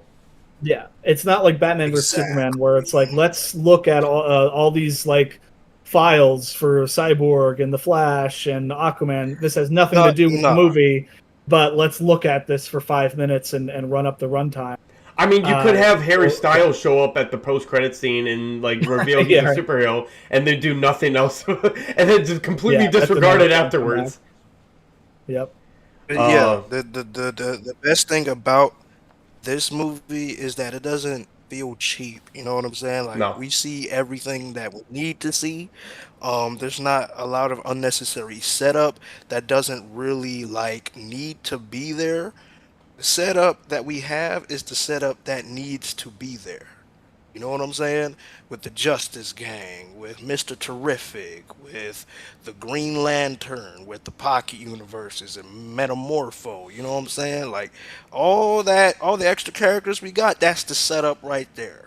You know? Yeah, and it's And natural to the that's what story. makes this exactly, and that's what makes this version of the setup a little bit better than what was established in Batman v Superman. Because if you guys don't know, Batman v Superman was originally supposed to be titled Justice League Rising or something like that. Right? It's literally was supposed to be a Justice League setup movie versus what they advertised it out to be. You know what I'm saying? So yeah, at least it still felt like a Superman movie while also Being a standalone. exactly, while also courteously setting up what's to come. You know? Like it's Yeah, subtle. It's subtly setting up like for future movies rather than like having to rely on you having to watch every single movie in order to get it. You know. And Exactly. what I like what this film does, which a lot of people were overthinking it when they started announcing, oh, Guy Gardner is going to be played by Nathan Fillion. Oh, Hawkgirl's going to be in it. Metamorpho's going to be in it. Mr. Terrific's going to be in it. People were like, oh no, this movie's going to be too overstuffed. And it's like, no, they're just the side characters. They're the additional cast Exactly. members that every other movie has additional side characters outside the title character. You just think it's going to be a big deal because it's a superhero movie. And if you pick up any Superman comic, eventually he runs into other superheroes in his own Yeah. comic, and it doesn't distract from Superman being there. It doesn't. This movie doesn't suddenly become a Green Lantern. I was gonna say, yeah, it Yeah. doesn't make you forget that it's a Superman movie. Yeah, Not at there's all. like a Not even short in the period of slightest. time where he is in prison, but then it's Lois Lane kind of becomes the main character for a little bit, where she's the one trying to team up with Mr. Terrific to rescue Superman. So there's Right. never not like a Superman related character being the focal point of the movie. No, Although I will say that Mr. Terrific damn near stole this entire movie. Oh yeah, oh my God, we'll I we'll will we'll say talk that. about that. I yeah. will say that. Yeah, we will talk about that for sure. But yeah, let's get to what we like and didn't like about this movie. Um, so I'll start here, and I wanted to bring up this question real quick before we really dive into uh, the likes and dislikes about this movie. So, uh, I've I've seen a lot of people talk about it, and I really want to hear what you guys um, I want to hear how you guys feel about this, because we got David Cornsweet's portrayal of Superman, and of course you're going to have the iconic like Christopher Reeves, and you're going to have a Brandon Routh and Henry Cavill Superman. You're going to lump all those guys together, of course. Um, Now I will say that I really like this portrayal of Superman from David Cornsweet. I think like he nails Superman. I will say like maybe the first 5 or 10 minutes or so, I started to really get into this movie and like really embrace the portrayals a little bit more, for sure. So it took me like a bit of a second to really appreciate his Superman performance. But yeah, I think he does a really good job, and I really like this portrayal of Superman going forward into the DCU. Um, yeah, I really just like this flawed version of Superman. It's not like Zack Snyder's Superman, and it's all like a big jumbled mess at some points. Despite how you think of Henry Cavill as Superman, I really think this flawed version of Superman is done right for this movie. Sure. I will say that I still can't think of Superman without thinking of Christopher Reeves. I still feel like he is the Superman to beat. Although I still really liked David Cornsweet in this movie for absolutely. So I just want to hear your I just want to hear what you guys think. How would you rank David Cornsweet's Superman amongst the other cinematic Supermans that we've seen? I'll start with Dakari first. Or we talking about just actors or just a movie period? Just actors and like their performance. Yeah, I really dug David Cornsweet in this movie. I wasn't too familiar with his work before No, me this. neither. Um, but seeing him in this movie as Superman and partially Clark, but mostly Superman, I definitely worked for I me. say he nails Clark. I think more to me than Superman, and I really like his Superman a lot. Yeah, just a little. He knows Clark just a little bit more, but as Superman, I didn't find a issue with it. Like I feel like each actor definitely had their unique approach to Superman. Yeah, And of course we can unanimously agree. Well, us three here. I'm not sure about everybody else, but us three here, we can unanimously agree that Christopher Reeve is the number one. He's like the Superman to beat, right? So we know that people aren't anybody else who plays Superman isn't gonna reach those heights like Christopher Reeve did. But this guy definitely added his own unique flair to it. He feels like a vulnerable Superman when he needs to be vulnerable. He feels like the invincible strong Superman when he needs to feel like the invincible strongest Superman. Like all the elements that are in the comics and are in like the animated series, he married those together really well, and we got, I think, definitely a damn good on-screen Superman. yeah. He did his thing in this movie. He did his thing. I was just thinking about it as you guys were talking about this. I really love this iteration of the character. David Cornsett does it so well. Like he has that he can embrace the kind of corniness of him being this kind of plucky farm boy with a heart of gold that has all this just overwhelming power. And like you could feel that in his soul. He is just truly a good person that wants to do good. And I was just thinking about how, like, I do think, and I like Man of Steel. I know we dick that movie a lot, but I actually think I rewatched it last week Yeah. before going to see this, and I love that movie. You know, that was my, you know, I was a big and you know, influential experience for me when it comes to Yeah, how Superman and all that. But specifically comparing him to Henry Cavill, I think that David Cornsett could have done Man of Steel Superman, but I don't think Henry Cavill could have pulled off this version of Superman. I would probably agree. no, I would agree. Like, he couldn't have. because, and that's like he's just a much more serious kind of person when I look at him. You know what I mean? Like, Cornsett has the ability to not be like self-serious. Like it, and it's in his face acting. You know what I mean? Like he does the right mannerism. He knows how to change his voice to, like, when he's like he's frustrated, but he's not angry in like a scary way. You know what I mean? Like, yeah. Like when he gets upset with Crypto and he's just like, dude, what the heck? You know, like there's a passion to his voice that like that I think I agree with you on. I think he could portray like this hopefulness and this kind of do-gooder sensibility to Superman, while also bringing out kind of that emotion, like that kind of like traumatic emotion too.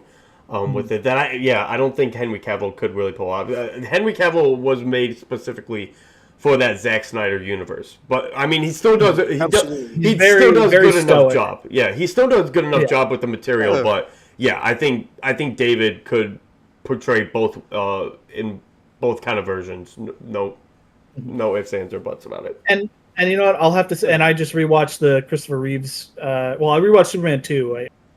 I rewatched the first one like maybe about a year ago, but I rewatched Superman 2 just to kind of become refamiliarized with Christopher Reeves. And like, I love the way he's able to switch back and forth from Clark and Superman. But it's the other thing with this when it comes to these iterations of this character is like also what script and story are they given to work? I think if Christopher Reeves, you know, was a young man alive today, Superman in this movie, that would be probably the version of the character ever. Like, I'm watching Superman 2, and it's a movie where Superman, his main conflict is like, well, I want to go out with Lois, but my mom tells me I can't be Superman anymore if I go out with Lois. And I'm like, this conflict fucking sucks, and I hate this. Like, he doesn't really get to be Superman in the movie, where and there's some stuff at the beginning, but it's just like, because the script is not there and the story is not there for him, it detracts from what Christopher Reeves could have done in his performance. Right. But that being said, David Cornsett is given this script that actually understands what this version of the character should be, where he is this Silver Age inspired version of the character. But like, if he was given a crappier script, we'd probably be like, I don't know, his performance was, you know, because we don't know what he. But yeah, he's a great Superman, and it's gonna be cool to see him grow with this, because right now he is much like the Batman, because like in the Batman, we don't really get to see much of Bruce Wayne. It's mostly Robert Pattinson in suit as Batman. But in this, it's almost the same thing, where he's almost never out of his costume in this movie. Exactly. There are like two scenes it's more of a Superman movie than a Clark Kent movie, which I mean, yes, I agree. Yeah, I dug that. He's literally Clark Kent in two scenes, like in terms of like and then I guess when he comes back home towards the end of the movie, he also is out of suit for like a couple minutes, but literally 90% of the movie he's in. Yeah, that's 3 scenes where he's Clark Kent. But I will add on about Henry Cavill. You know, like I said, there isn't a bad incarnation of Superman. I don't think there's a bad incarnation of Superman. But if I had to say who my least favorite is, it's probably Henry Cavill. Because he was just too stern. He was too stoic. He was too strict. Well, I mean, to be fair, he wasn't given much material to work off of. Exactly, right? Yeah. Like, and I put that on like Zack Snyder and David S. Goyer for going there. You know, that's literally like I don't hate Man of Steel. I actually enjoy the movie for what it tries to do and for what it tries to reestablish with Superman. You know, it's not a terrible movie at all in my opinion. But as far as Superman as a character is concerned, I mean, like I just felt it was just a little bit too square for me. Like he Mhm. didn't have a lot of personality. I mean, Clark Kent had more personality than Superman and Man of Steel. You know what I'm saying? So I mean, yeah, like That was something that they tried to rectify with the Joss Whedon cut of Justice League, Oh where when boy. Superman does show up, I don't want to talk and about that. I don't want to talk I about that. remember, yeah. uh, But that was one thing. Actually, Henry Cavill apparently did have some influence over. They had the chance to reshoot those scenes, and he did want to go for a slightly more comic booky, plucky Superman. So when you watch, not that I'm saying you should watch the Joss Whedon cut of Justice League. Don't do that. No, do not But those do that. scenes where Superman returns towards the end battle, like recognize that his lines of dialogue are, a little bit campier, because even Cavill wanted to see Superman evolve into something less serious, which I'm sad we didn't really get to explore what that could have been. But I think we ended up getting something really good in its place, so I can't complain. Yeah, I completely agree with you guys, honestly. Yeah, his portrayal was great in Superman. I also just like the themes of immigration and just public perception, and overall just embracing being different. Honestly, like that's really just. I feel like that's a Well, big part of this movie that embracing no being one a really. good person.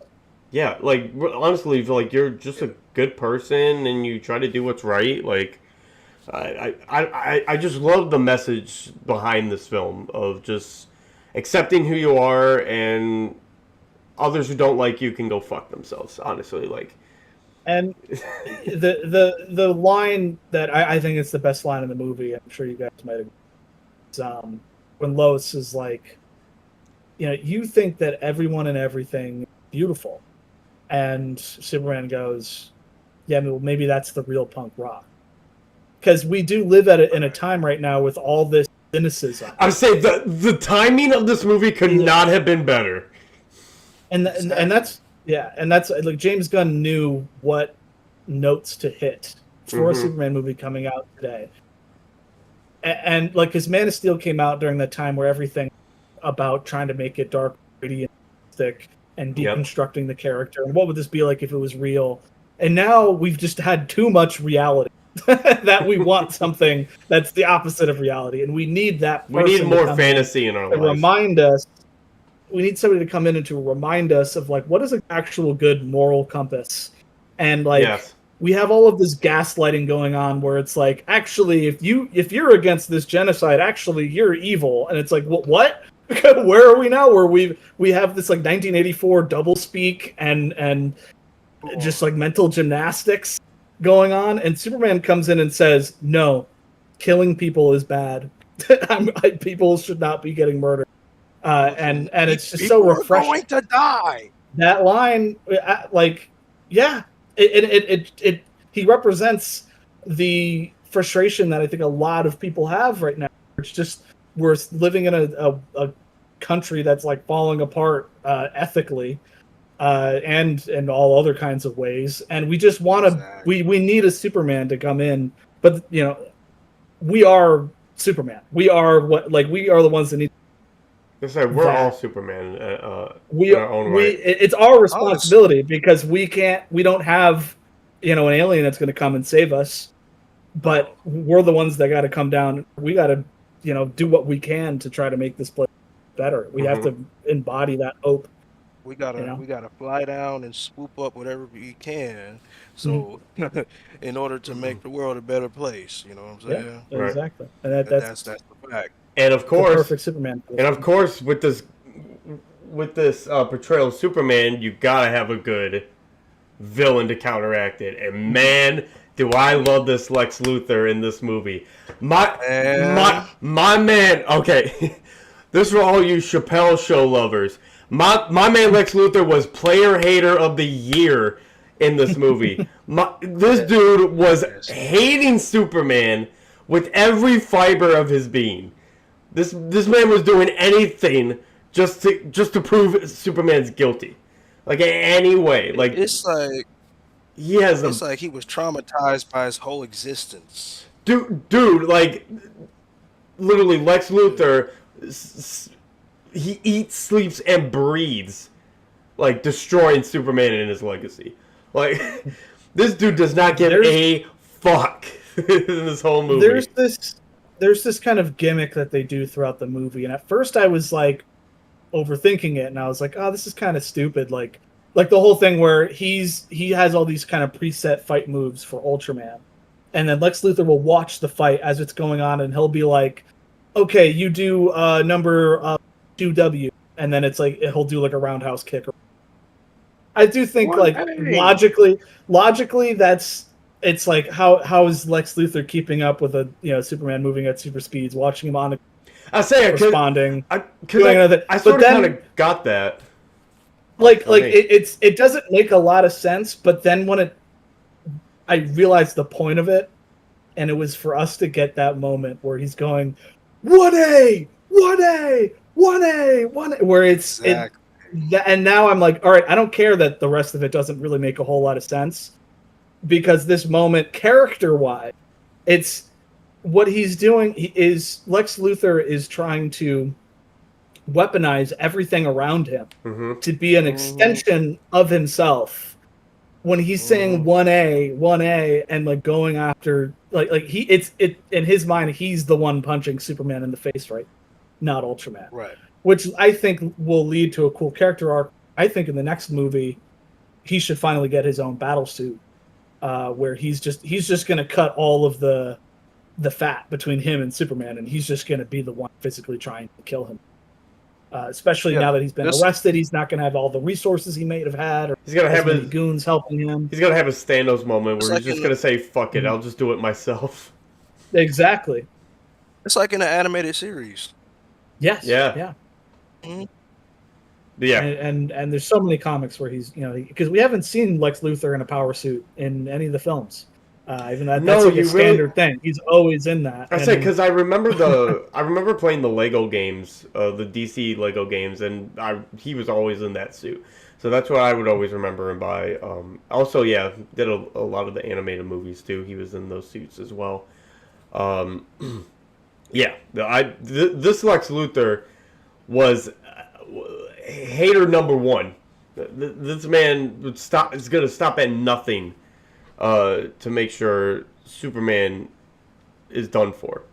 I just love the simplicity of it. It's just like there doesn't have to be like this super like grand reason as to why he hates Superman.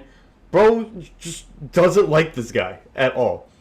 I think he did bring up like maybe he's like the I think he brought up how like jealous he is of how like of like the recognition he's getting, but like really like he just doesn't like this dude. Like there's plain and simple.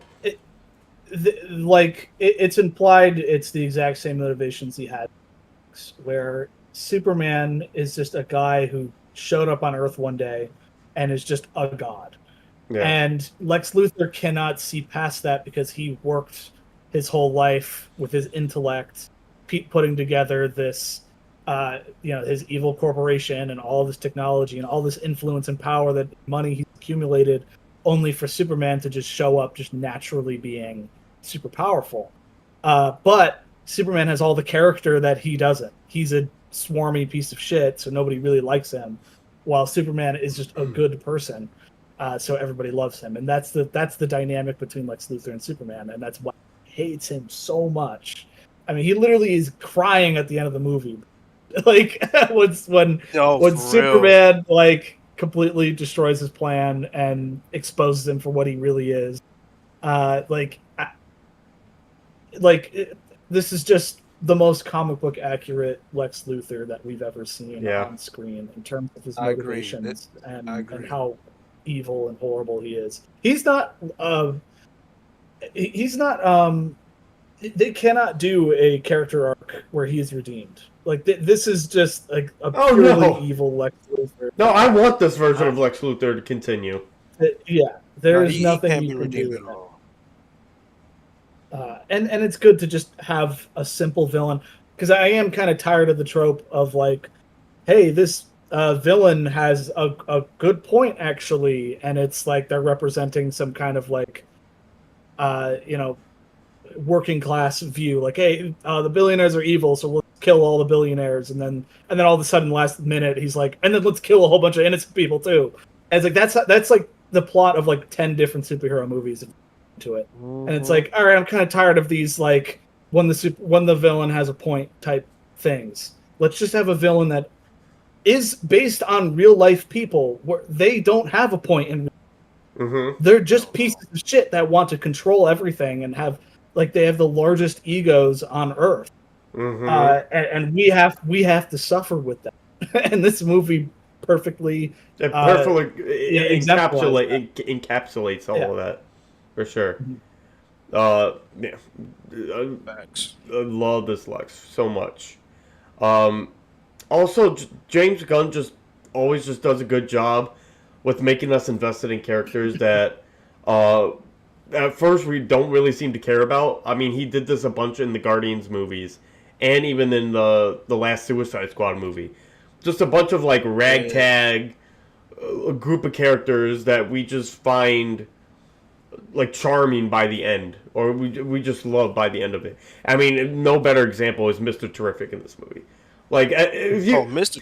if you could tell, oh my god, going into this movie, I could not care one bit about Mr. Terrific, and by the end of it, I'm like, man, do I want a Mr. Terrific movie now? After the end of that, like, apparently they're going to do a TV show. Is something that they're floating around. Yeah, they're floating around that idea. I mean, if it's a TV show or a movie, I'm all for it as long as Ryan Coogler gets to direct it, bro. Ooh, yeah, that would be sick. Yeah, as long as Ryan Coogler hands on Mr. Terrific, that's the only way I'll watch it. Yeah, he has so much presence in the movie. Like he's just such a badass and just deeply intelligent. He knows he's the smartest person in the room.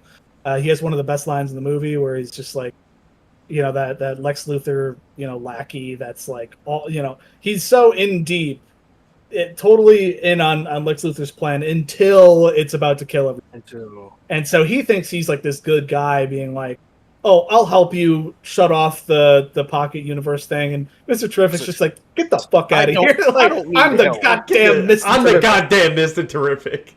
I love that because like, because you wonder. James Gunn's so good at like setting things up, and you don't know where it's going to end up because the movie focuses in on this one henchman guy who's like, oh, I don't know, it's going to kill everybody, it's going to destroy the city, and then only for that to climax with like Mr. Terrific being like, get the fuck out of my way, I don't want your help. And that was amazing, and also like what, like this movie is stuffed with a lot of stuff, but like all these new characters that audiences have never heard, like Mr. Terrific, like Guy Gardner, Green Lantern, but also like Metamorpho. And he has so little screen time, but every single time he is on frame, you learn something about it. Mm-hmm. Like you learn immediately, okay, he's here against his will.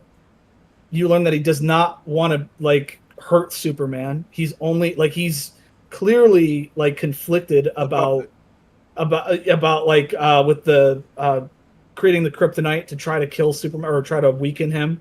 He's like, he doesn't want to even talk to Superman because he doesn't want to be humanized. He doesn't want him to humanize Superman to himself because he's going to feel bad about what's going on. And then you find out about his son is being kidnapped the whole time, and you just get this excellent kind of little. He has a 3-act structure in there, and then when the falafel guy gets killed, that's his call to action where he's like, no, I'm a good person. Like, I don't want other people to suffer because I'm too afraid over, you know, things that might happen to me and my family. Mm-hmm. It all happens so quickly, and you don't know anything about his origin, but you got to assume, you know, implication that he was turned into this monster thing. So there's so much that, like, he has that, the thing from Fantastic Four energy to him, Yeah. and it's just, Yeah, you he didn't does. need a whole movie to explain who he is, to just get what that character is immediately in minutes of screen time that he had. It's excellent. Exactly. Like, so many other filmmakers would fail at He's trying to characterize somebody so quick. I say But James Gunn is James Gunn very did. underrated storyteller, like, or just a Yeah. writer in I general. agree. He Because is you underrated. because you He is, remember he wrote the Scooby Doo movies too, the live action Scooby Doo movies. bro, both of the Scooby Doo movies.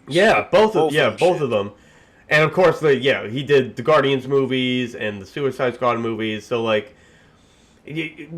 just the more you watch of James Gunn, the more you just appreciate his way of telling stories. And Oh I yeah. mean, yeah, this movie is just no exception here. Uh, it just, I don't know, it just all works for the most part for me. Uh, Now I'm gonna turn it over to you guys too. We'll go with Dakari here. I want to know what some other things that you liked about this movie. I was gonna add on to Metamorpho. Sure. Metamorpho is he's like the character that I had the most empathy for in this movie, and I had no idea. I couldn't even. I don't think I had any prior recollection of knowing who Metamorpho was. But seeing him in this movie and then seeing him gradually develop into this how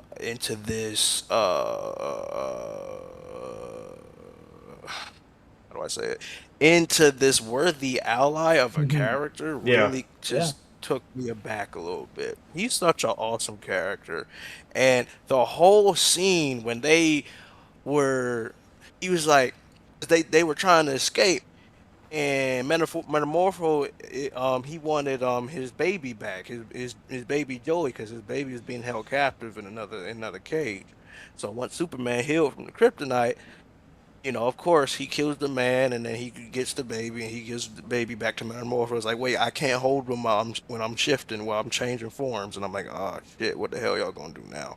And it's literally a whole sequence of them trying to get up out of there, or them trying to get up out of that pocket universe, and uh, the scene just comes right out of a fucking comic book, because it's Crypto, it's Superman, it's Metamorpho, and all the henchmen going after Superman while he's holding a baby They're in falling this into a damn black hole.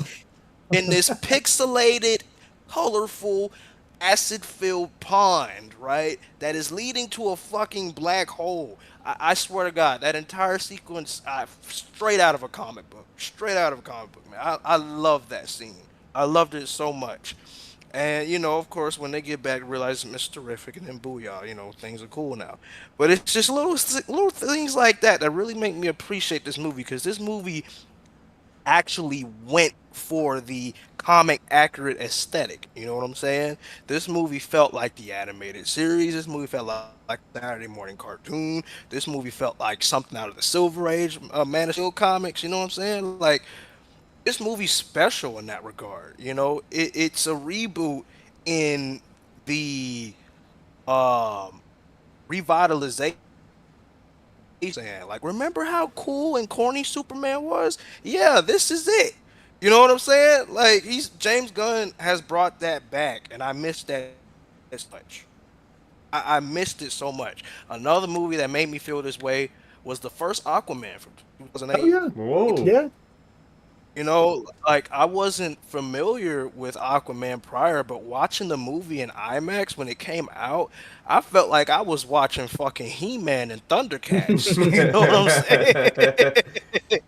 Like, I was having such a good time with Aquaman. It was just such a funny, I do love that Aquaman movie. extremely over the top, but it was such a first movie for Aquaman. I'll go back and watch that every now and then. I really enjoy Aquaman for sure. At least the first one. Um, Yeah, the second so one's I dog really, shit. really, I didn't even watch the second one. I didn't even watch it. But Yeah, it's bad. really, really enjoyed this new Superman. approach that they're going for with the new string of DC movies, then I'm all for it. No, this is exactly what we need right now. You know, I Mm-hmm. can, you know, people can say that, you know, with the Batman, you know, oh, this is too dark, it's too brooding. But then again, Batman is a dark and brooding character. This is a motherfucker that we know that his parents were killed right in front of him. It's got to be dark. You know what I'm saying? So it's warranted for Batman to be dark. Okay, but it's also warranted for Batman to be goofy too, because he deals with a lot of extracurricular special stuff that goes on in Gotham, and only he can, you know, put up with that shit. You know what I'm saying? So it makes sense for things to occasionally get over the top with Batman, but he's always been this serious, stoic character because of his past. You know what I'm saying? With Superman, they got it right. I feel like they got it right this time around. He doesn't have to always be super serious and stoic, because at the end of the day, he embraces how he was brought up as a child on Earth. You know what I'm saying? And people could bring up the fact that, oh, Superman's Kryptonian parents, I didn't like how they did his parents in this movie. That's not how they were. That's not how they were in the comics. That's not what they would have wanted Superman to do. That's not the fucking point of the movie. The point of the movie is that Superman realized that even though in their message they wanted him to be a dictator instead of a hero, he took it upon himself to still be a fucking hero at the end of the day. That's what Superman has always been about. To act on your own as a hero, to act on your own as a positive person, to act on your own as an influencer. You know what I'm saying? That's what Superman has always been about. So they got that right. You know what I'm saying? Like, as a reboot. You know, and I know people are tired of seeing the same shit, the same origin story. Krypton being blown up, he crash landing on Earth, and him being raised by parents in Kansas. You know, we didn't see that in this movie because we didn't need to see that in this movie. It's a fucking Yeah. reboot. And on top of that, it makes sense for the Kryptonian parents to be against being a hero in some place like Earth, because their planet was destroyed. Was looking out for them when their whole planet was under fire and being destroyed? Nobody. Yeah. You know what I'm saying? So it makes sense for them to have that mentality, but it also makes sense for Superman to act on his own free will, like how he was brought up in Kansas, because that's what makes Superman Superman. Yeah, his Feel real what I'm saying? parents. His because it Superman, because there's a subtle kind of theme throughout the movie. Because like the first time you see Ma and Pa Kent, there's an implication that Superman has not visited them, Yeah. and then he's always talking and venerating his Kryptonian parents and his Kryptonian heritage, and citing them as their reason why he's Superman and why he's trying to save everybody. But then we find out, you know, wait, did I cut out a little bit? Sorry. No, My you're internet has good. been, You're good. okay, I'm good. But then when you find out, like, oh shit, like his real parents were kind of messed up, that's when he realizes by the end of the movie it was his adoptive parents, that they're the ones that actually instilled all these morals into him. And you see that just straight from their conversations when he has that one-on-one with Pa Kent towards the end of the movie. And then at the actual end, that last shot being him watching all of these memories of him growing up, like he realizes that these are his real actual parents. Like, fuck whatever these people that just sent me away, like they don't own me. Like I'm not whatever it is that they want. I am what Right. my real parents who actually cared for me and wanted me to do good things. Mhm. Like I'm their son, and I thought that was a really, in the background, this subtle character arc, and how he views himself in relation with his parents, and how like he Although, appreciates them more. right.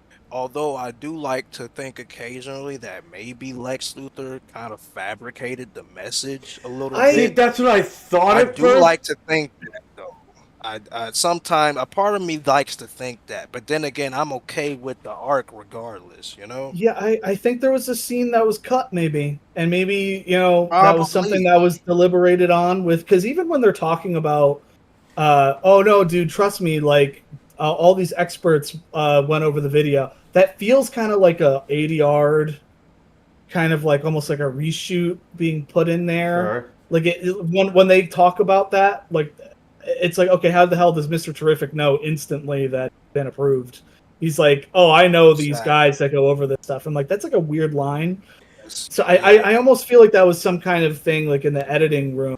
But see, they put this together where I do think it was going to be revealed that they actually did not say these things. But James Gunn wanted to probably make that final scene hit home where he's like kind of rejecting his Kryptonian heritage and accept his human heritage. And then there's also the fact that I kind of forgot the exact point I was trying to make. But I am a little like I love the comics, and I always like when the movies are accurate to the comics, but to a degree. If there's a good story decision or something that would improve a character arc in order to change something, I don't mind that. That's fine. I am a little bit in between when it comes to this decision to keep his Kryptonian parents as kind of a little evil, because I think it goes against some of the. Because you got to remember, this whole thing is now an immigrant story being advertised by the creators as like Superman's an immigrant that represents like these good values, et cetera, et cetera. And now it's become a part of the political thing, which is cool. I'm fine with that. I'm okay with super woke. What becomes a problem is now you have your immigrant is coming from another place. So now you give people like Lex Luthor and the people of Metropolis in the world a genuinely good reason to be fearful of Superman, which I think goes against the whole like pro-immigrant storyline. Like this is something that I haven't heard anybody kind of bring up. Like, because in real life, anti-immigrant hatred is like it comes from xenophobia. Mm-hmm. I mean, some people would argue there are certain places, third world places, that might have certain backwards belief systems or whatever. I guess that's true to some extent, that some people might have a hard time integrating into American culture. But you should never see somebody from another country and go, I should be worried, I should be scared of this person. That is the root cause of all the xenophobia hatred. You cannot judge somebody for where they come from.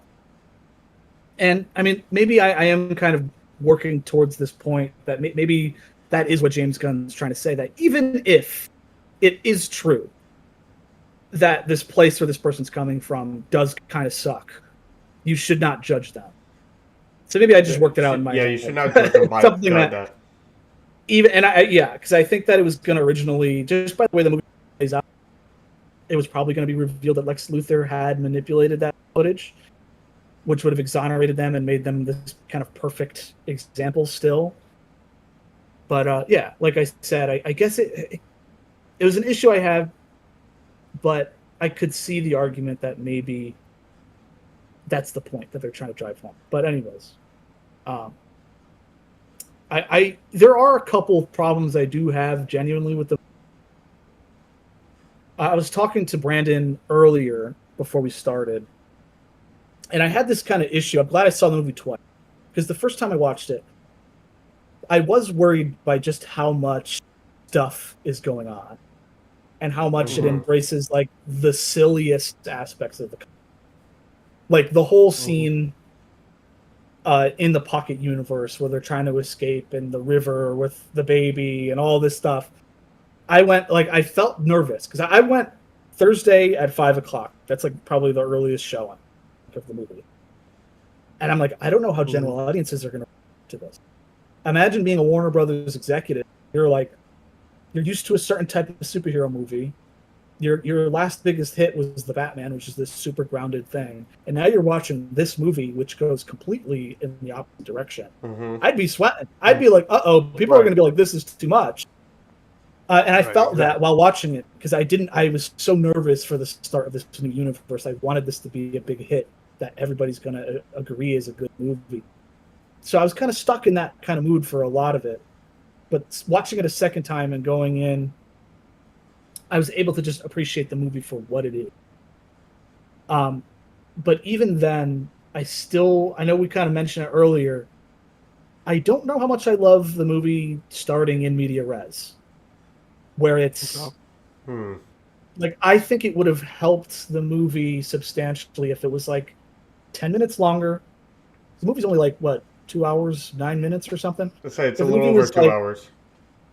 Yeah, like Yeah. they could have used an extra, like it doesn't even have to be a full 10 minutes, but it should have started with Baravia invading John Purr and Superman coming down and saving some people, and then you actually see him threatening the president or whatever. And imagine that's your introduction to this version of the character, Or you and find without a having way to rely on exposition. You know? Or you could find a way to like maybe like tease like maybe that interaction with Baravia maybe like enters and then we don't know like what happens afterwards.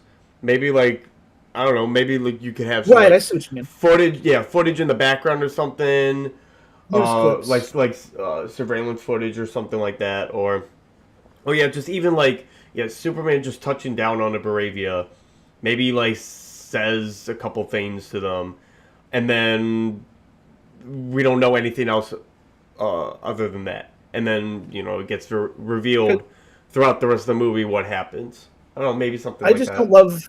I don't love like having to play catch up, and I do think that the movie, it feels like you're reading issue number 2 of 6, and you're reading the blur before. And I know Dakari made a good point that Star Wars also starts in the middle of the action. Exactly. But in Star Wars, Luke Skywalker wasn't off doing important stuff beforehand that they're catching you up on.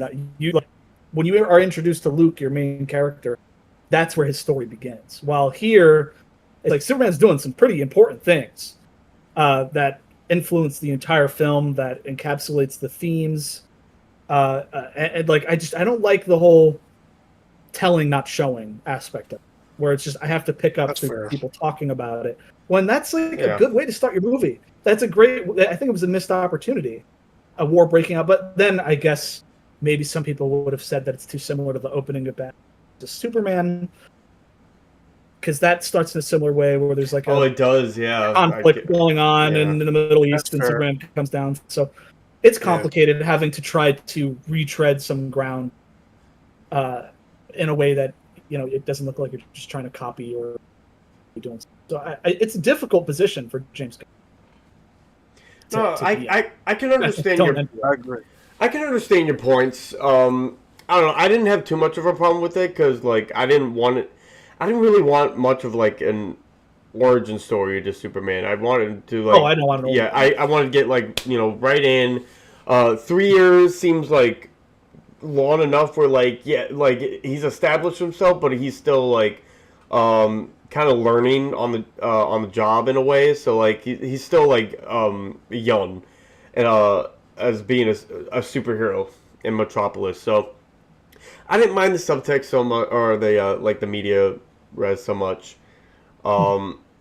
Even with the parents like manipulated video thing, I'm actually glad they didn't go with the Lex Luthor, like I manipulated it the entire time thing.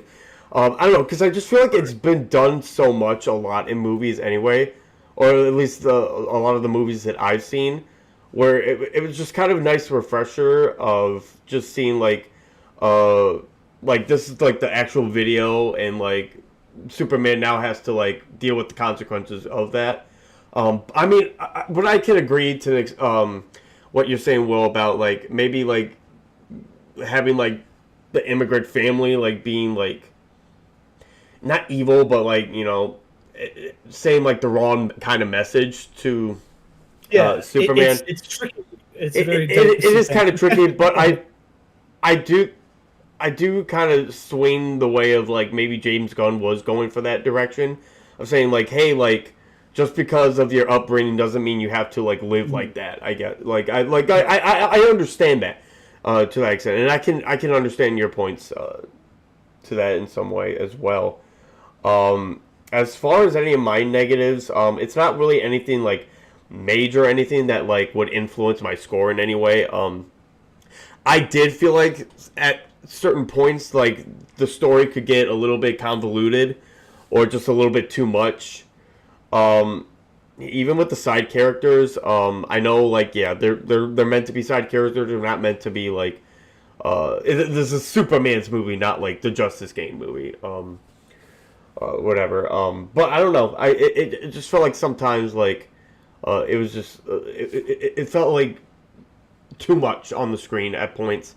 But I also would want to see. I wanted to kind of see Hawkgirl's uh, a little bit more in this movie. To me, I don't know. She just kind of seemed like the one character that got pushed to the side a little bit. Because I love Isabella Merced. She was in the Last of Us season 2, and I really liked her in that season, despite all the problems I have with that show. She was like one of the highlights for me of season 2. So seeing her in Supergirl is also just really nice to see, and hopefully we get to see a lot more of Hawkgirl in the DCU, and she's just not a. She's already going to be in Peacemaker. Oh, is she really? The trailer for Peacemaker. Which also, I'm glad you reminded me of that. I love the cameo of Peacemaker in this movie. I love the way they tied Peacemaker into this movie. It's just the right kind of. I don't know. It just fits Peacemaker. Being like, yeah, I knew Superman was a dick the entire time. Like that was me. I called it.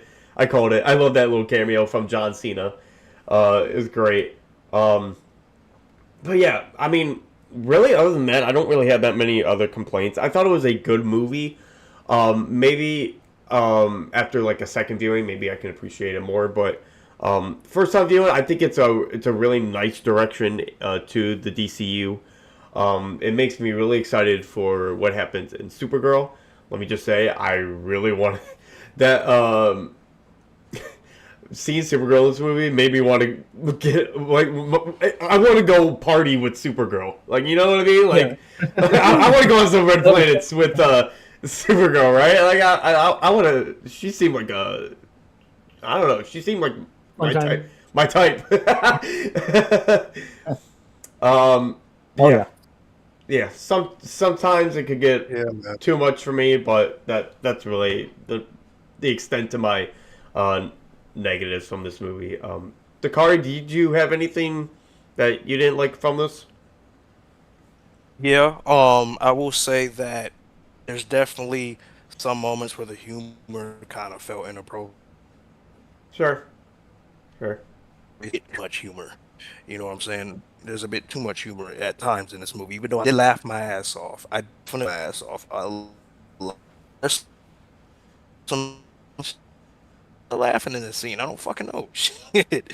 And which, by the way, honestly, man, like I actually liked the subplot with Jimmy Olsen. And that was the funniest. That was the funniest for the whole fucking movie. That was the funniest part of the whole movie. I love how he didn't want to do anything with this girl. He just wanted to get information out of her. He just wanted the information. He didn't like her in the slightest, but he's like, man, haven't they? I gotta help bring Lex Luthor. They had a fling before, didn't they? Wasn't that implied? Yeah, it's implied. Yeah. They did. It was implied that they had a thing before.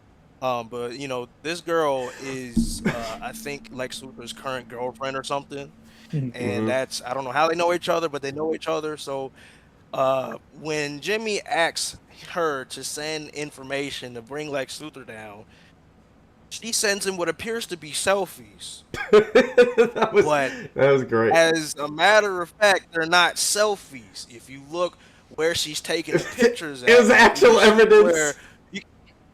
Is actual evidence behind her in the background of the selfies. That's she's clever. Taking pictures in front of she's taking pictures in front of written documents. She's taking pictures in front of maps and blueprints. You know, like you're not gonna notice that because all you think about is selfies. But when you zoom in, it's just like, oh shit. Oh wow, she's actually smarter than she looks. This lady's smart. This lady's smart as hell, but it's funny because she was being called an idiot throughout the entire movie. Yeah. Mm-hmm. But it turned out that Lex Luthor was the idiot. You know what I'm saying? Right. That's one thing I really, really, really liked about this movie. But as far as what I didn't like, definitely a little bit too much humor in parts. It does kind of feel a little bit overcrowded and a little bit overstuffed with, a lot of the characters and, the subplots going on with the pocket universes and whatnot. It has a lot going on. It has a lot going on, and I feel like if the movie was a little bit longer, we would have had a little more space to breathe and taken a lot of the things that we were getting from the movie. I do feel like the movie's long enough for a reboot, of course, but I would have preferred a lot more things to in this movie to be a little bit more fleshed out. Hmm. You know what I'm saying? I, Like I think I would have Ultraman is the wanted. one. The Ultraman really, I thought that plot line kind of suffered. I was like, okay, cool, A big little bit. reveal, but then they don't really do anything with it. I'll say I was like, Ultraman okay, and the Yeah. engineer really, and I know like engineer's supposed to be like, she's supposed to be involved more in the DCU later on in future yes, she'll projects. be in. Yeah. So they Yeah. kind of wrote her, they kind of wrote her out because of that, I think. Um, but yeah, I feel like they didn't really do as much as I thought they would do. As far as like character wise, they didn't really. I know they were like foils and all that stuff, but that's all they were was just like foils to Superman. They didn't really add And, much to like the and dynamics also, between Lex and them. yeah, and Ultraman is also more of a Bizarro. Like He's he's way not, more Yeah, bizarro. because there is a evil Superman named Ultraman in the comic, I'll say, isn't he but part he's of from the another. crime syndicate? Yes, he's from an Yeah. alternate Yeah. universe Yeah. where Superman has he runs their version of the Justice League, crime Syndicate. And he's just he's a piece of shit asshole Superman. Hmm. But he's not a clone of, like oftentimes Bizarro is in the original comic. Bizarro from the Bizarro War.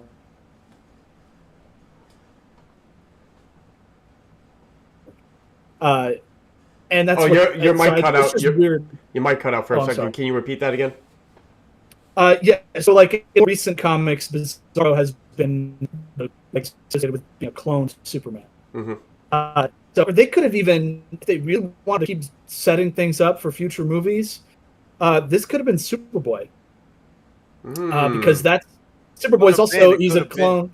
He's a clone of Superman and Lex Luthor. And I think if you want, like, they're already setting up Supergirl. If you wanted to extend more of the Superman family, because that's stuff that hasn't been touched on in any of the movies at all. Right.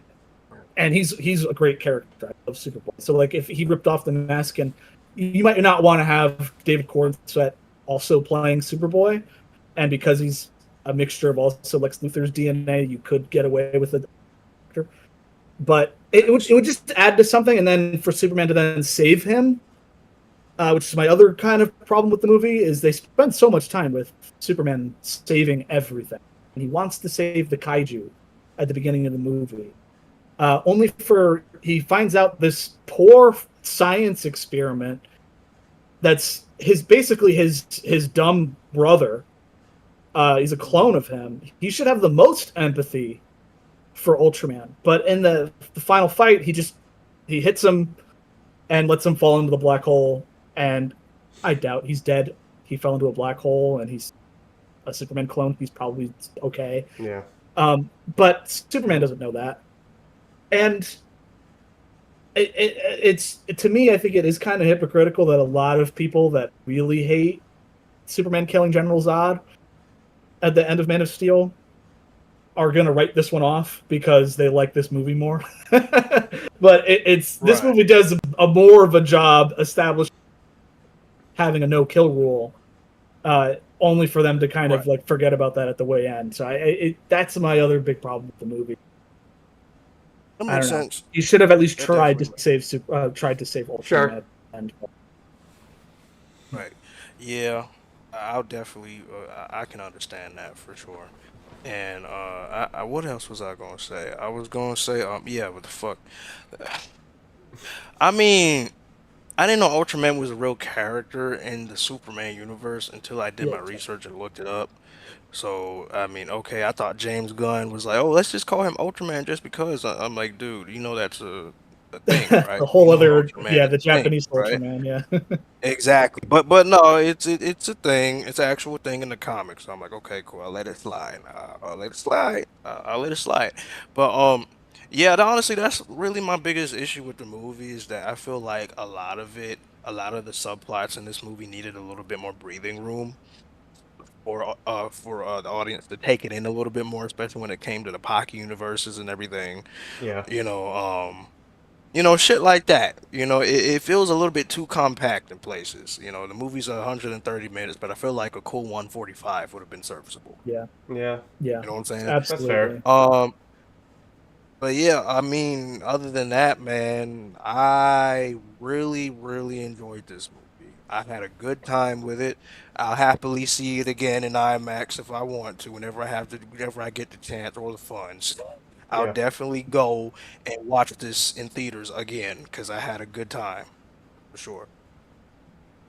Yeah. Hello. I agree with a lot of your points, guys.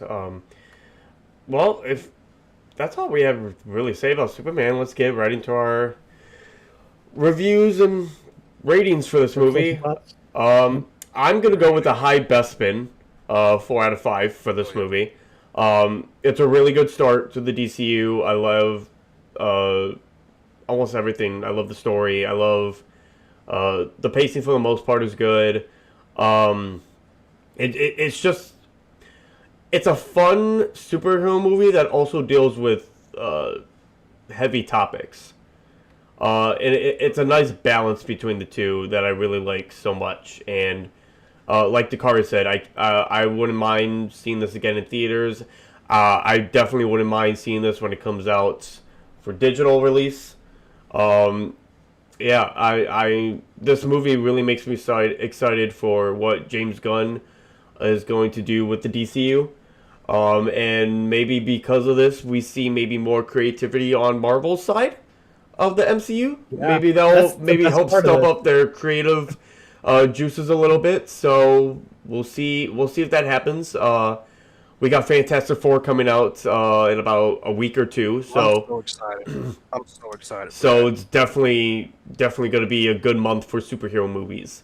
Hopefully, I'm not going to get my hopes up too much just yet. But definitely hype is there. Will, we'll go with you first. What do you rate Superman? Yeah, so I'm gonna give this one a best spin on the way to Coruscant. Nice. 4.5. 4.5 out of. It's the first time I watched it. It was just a best spin, because there was that kind of growing pains of, okay, like even though I was told beforehand this movie gets weird and ridiculous, and of course I've read I've read a bunch of comics. I understand what James Gunn is going for, but I felt that kind of like, I don't know if this is the right direction for this. But it just at its core just maintains like what Superman is supposed to be. In the same way that the Batman perfectly encapsulates that character, Mm-hmm. this is what this film does that for Superman. And I think there are a lot of parallels you could make between these two films. But yeah, like there's some pacing issues there. I think that it would not have hurt to have an extra 10 minutes to this runtime. Sure. I'm much more of a. I like to sit and stew in a movie and let them have breathing time. But that being said, this movie, just on the pure action standpoint as well, I totally love what James Gunn did here with the camera work, the cinematography. Every time Superman flies, like you've never seen him look like this before.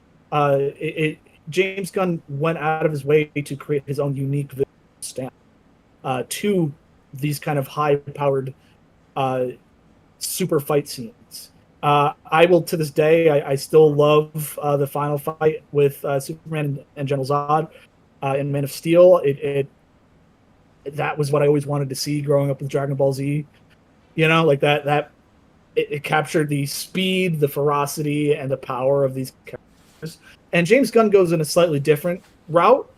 It doesn't have as much of the raw like physicality of the speed, but like the choreography is insane and so creative. Absolutely. And Yeah. the dynamic camera work perfectly represents like the way like the most creative artists working on the comic books would do the panels with these epic splash pages. I mean, just the whole baseball field fight is crazy.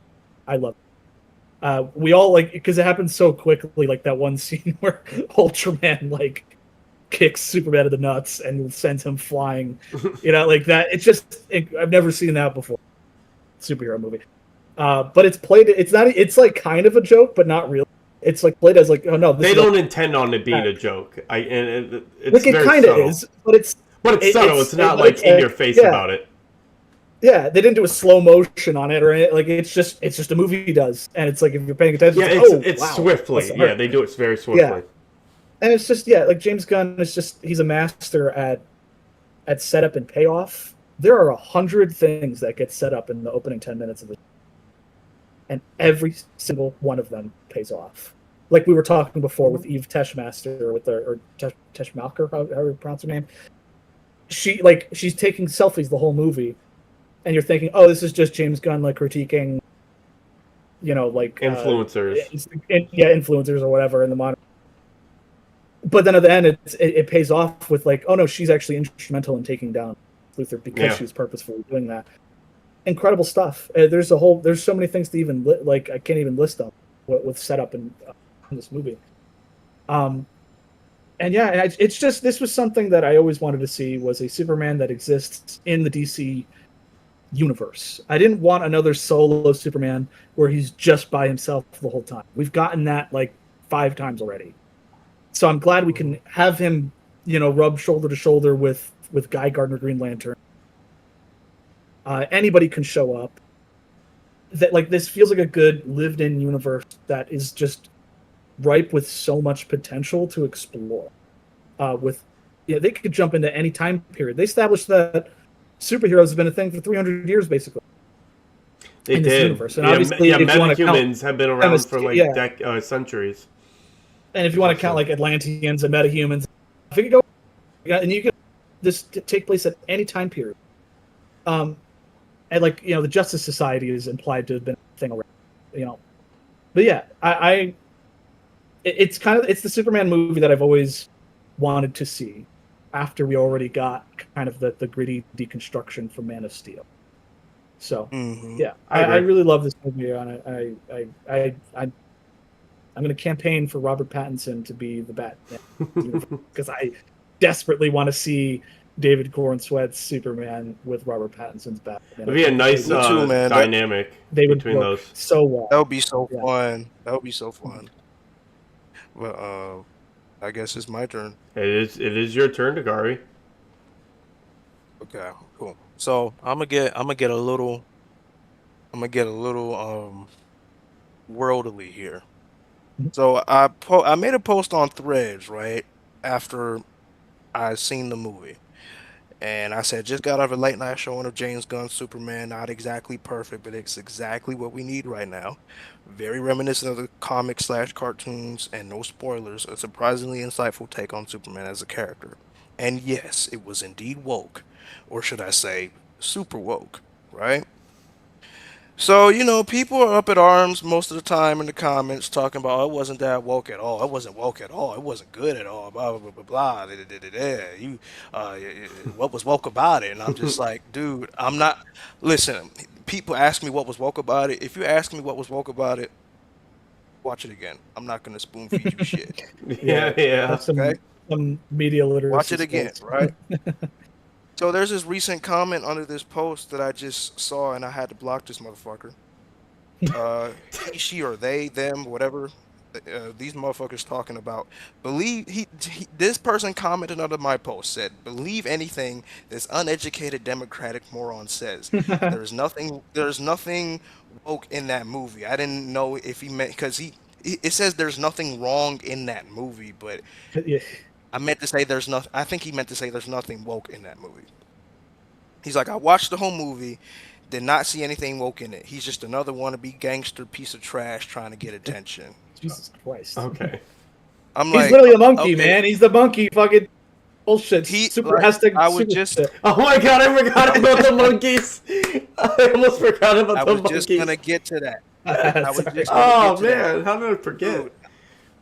I, I I highly doubt if you're watching this, but I just want you to know that you're literally one of those fucking monkeys in the Pocket universe, uh, virtually programmed to type and be a keyboard warrior and troll for your own higher ups personal gain.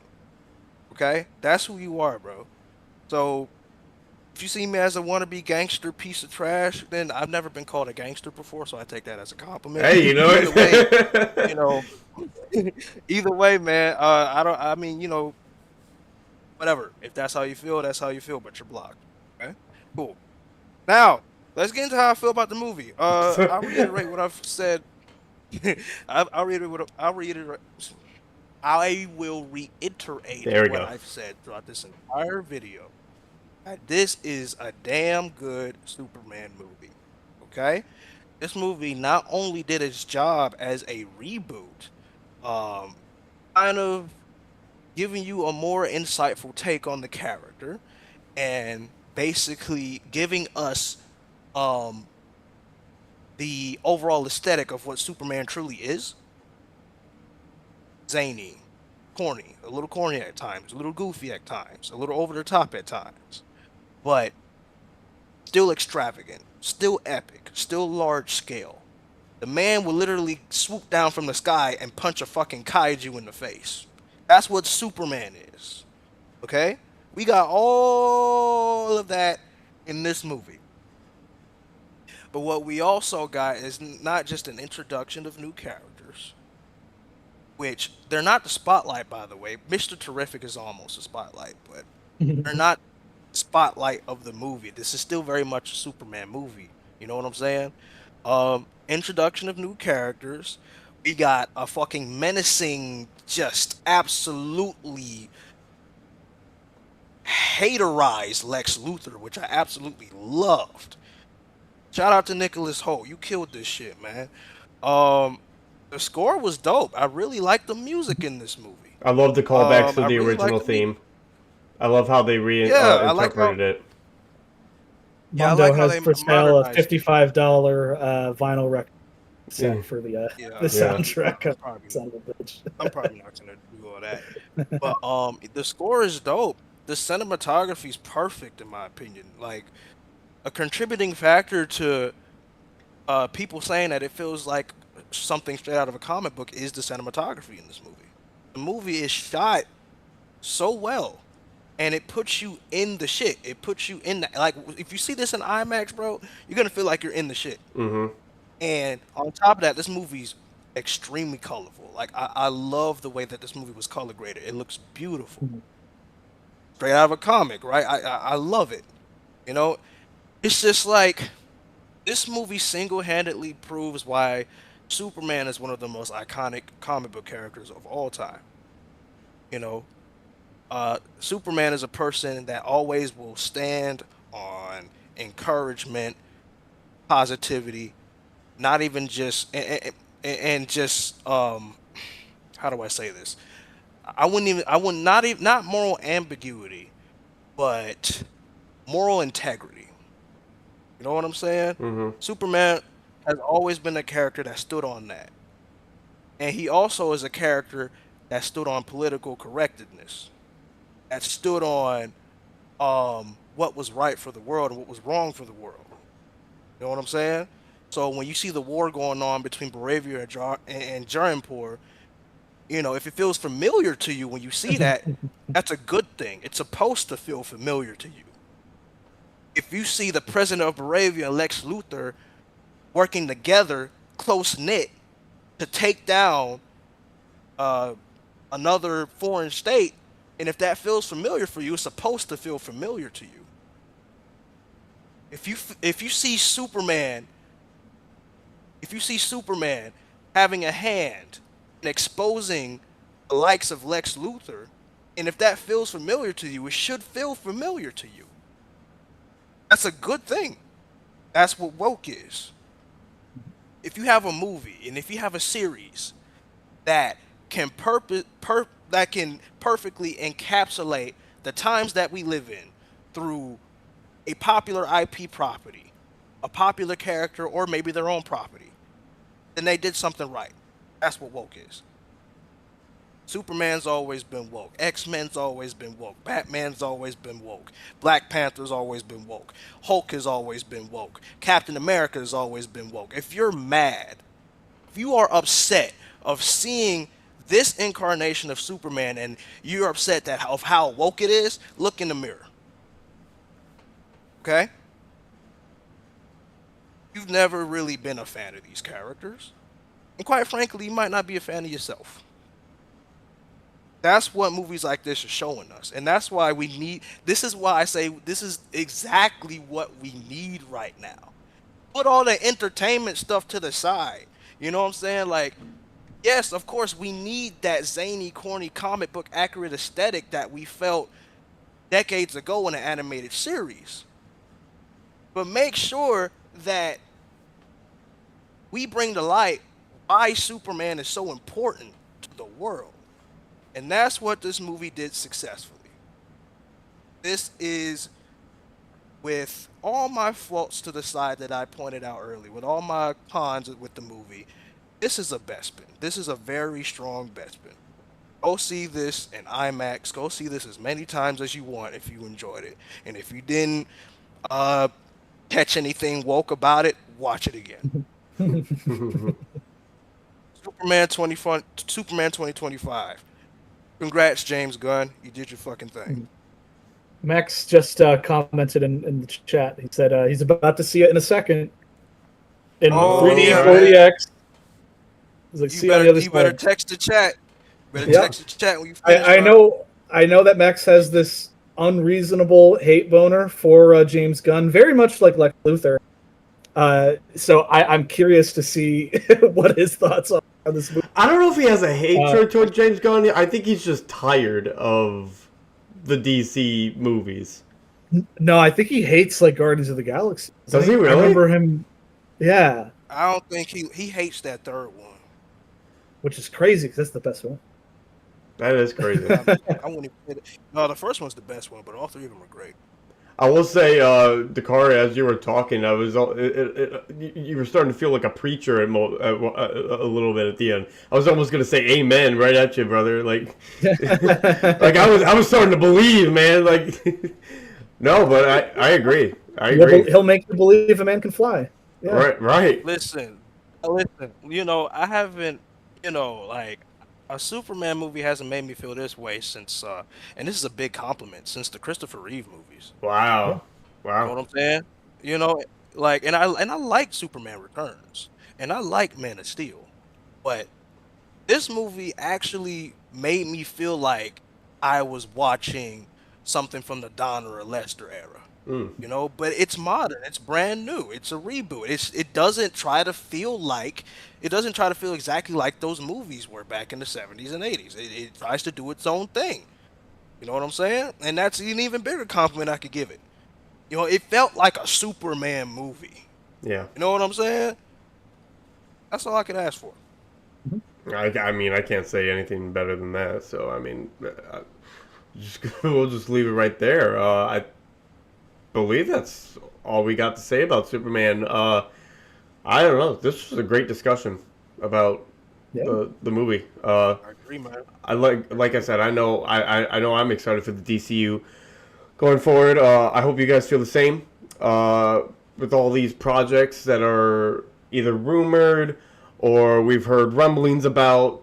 Just little snippets of what these new projects are going to be. I don't know. I think James Gunn kind of put it best in a recent interview. There's no such thing as superhero fatigue. It's more so of how I forget how the whole quote goes, but it's like we don't have superhero fatigue. It's more about how much of we're getting. The quality has dropped substantially.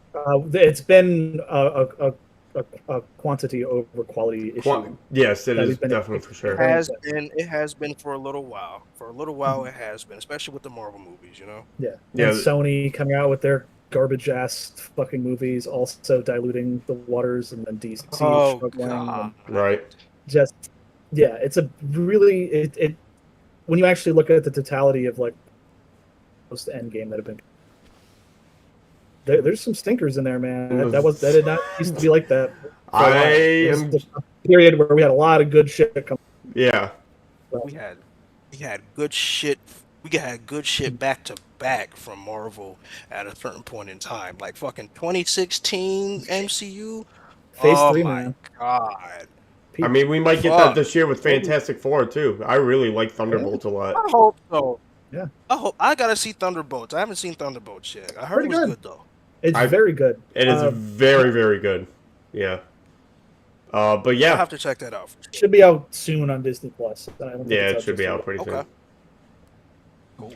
Yeah, I think we'll leave our discussion right there. We got one more comment before we leave. All right. We got it's the Hyperwolf hot take. I enjoyed Man of Steel and Batman vs Superman. I agree with you. Wow. The ultimate cut of Batman vs Superman is a like to go. I have problems with certain things, but I think Man of Steel and Batman vs Superman are enjoyable. They mean a lot to me.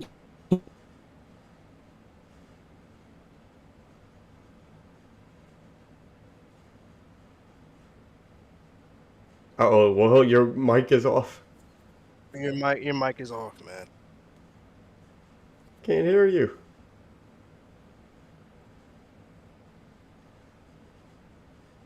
Uh-oh, I think we lost Will. Uh-oh. We were so close. Just try to, yeah. Hold on. Can you hear me? There we go. Okay. Can you hear me? Yeah, I don't know. Go back to what you were saying, though. Just real quick. Oh, man, we lost him again. We heard him for a second. Oh, man. Just as we were about to wrap up. I would say try to click on the microphone icon, and it gives you options. I don't know. I don't know if it's an internet issue or something. I don't know. I heard him for just a second. The internet. Can you hear me? I can hear you now. Okay. I started praising the Snyderverse, and then God hates me. Let's stop. God struck down with all of his force into Will's house. You know what? Like I said, I don't mind Man of Steel either, but Batman v Superman, the theatrical cut, I'm not that big of a fan. I just thought it was okay. The ultimate I thought that version was. I need to watch the Ultimate Edition. I have not seen the Ultimate. I have not seen the Ultimate Edition either. I heard it's way better than the theatrical version. Oh, it's a totally. I heard it was too. Okay. I'm gonna see if I can track it down. Yeah. It's night and day. It's not even close. That makes sense. Oh yeah, that's a great thing to hear. The theatrical cut of Batman vs Superman was the first movie I watched in theaters, being like, "Wow, this editing is dog shit." I was like, "What the fuck?" Like, they're trimming like 30 seconds at the end of every scene. It's horrible. And that had nothing to do with Zack Snyder. That wasn't his choice. That was the studio cutting it out. Because like we were touching on, Batman v Superman was supposed to be like Justice League Rising or something like that.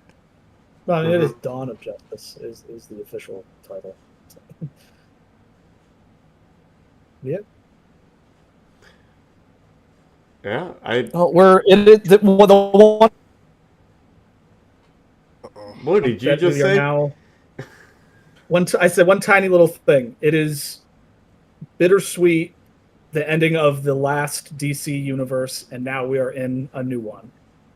That's all, it was a little sad being like, I'll never see Henry Cavill as Superman again, but it is what it is. Damn, I'm gonna miss Ezra Miller as the Flash. That's the one thing I'm quite glad. You know what? I really liked him as the Flash. He might be a shitty person in real life, but I really liked him as the Flash. He was good in the Snyder cut. I liked him in the Snyder cut. Yeah, Yeah, I agree. Mm-hmm. It was Yeah, good in the Snyder Cut. The Snyder Cut was fine. You know, the Snyder Cut was tolerable. I didn't mind the Snyder Cut at Yeah. all. no, I didn't. I just like that the last glimpses of the DCEU is The Rock trying to control everything over through and make Black Adam like the big hero of all of it. Yeah, and whatever Aquaman 2 Right. was. Whatever Aquaman 2 was, I exactly. I didn't even see that. I didn't even watch Aquaman 2. I didn't even see both Aquaman movies, so I don't know The if I'm first missing one out. is the first one's worth a watch for It's sure. very, very First fun and one, very comic booky. Mm, absolutely. Just like how this new Superman is, you know? yeah, I feel you. All right. I think we could put a wrap to the Superman episode. Thank you, Dakari and Will, for coming on for this episode as well. Thank you to all everyone on YouTube for watching us on this special live edition of Galaxy of Film. We really appreciate you listening in to us. As far as promotion-wise, you can follow us on Blue Sky. You can follow us on Instagram. You can follow us on our fan group page on Facebook, Galaxy of Film. We also got a website with all of our portfolios on there, galaxyofilm.com. Me, Dakari, Will, the rest of the Galaxy of Film crew, all of us are on there, as well as past episodes of the Galaxy of Film podcast, as well as LFG as well. And then, might as well talk about the YouTube channel. Please subscribe. I mean, that would be really nice of you to subscribe to our channel. We got a bunch of video essays where we've done, past short films that we've had, past live streams, just a bunch of video content on there for you to check out. So we really appreciate it if you just like, share, subscribe, do all that fun stuff on YouTube. Thank you once again for everybody for listening to this special edition of the Galaxy Phone Podcast, and we will see you guys on the next episode. Have a great Yep. day, everybody. Right. Goodbye. Goodbye.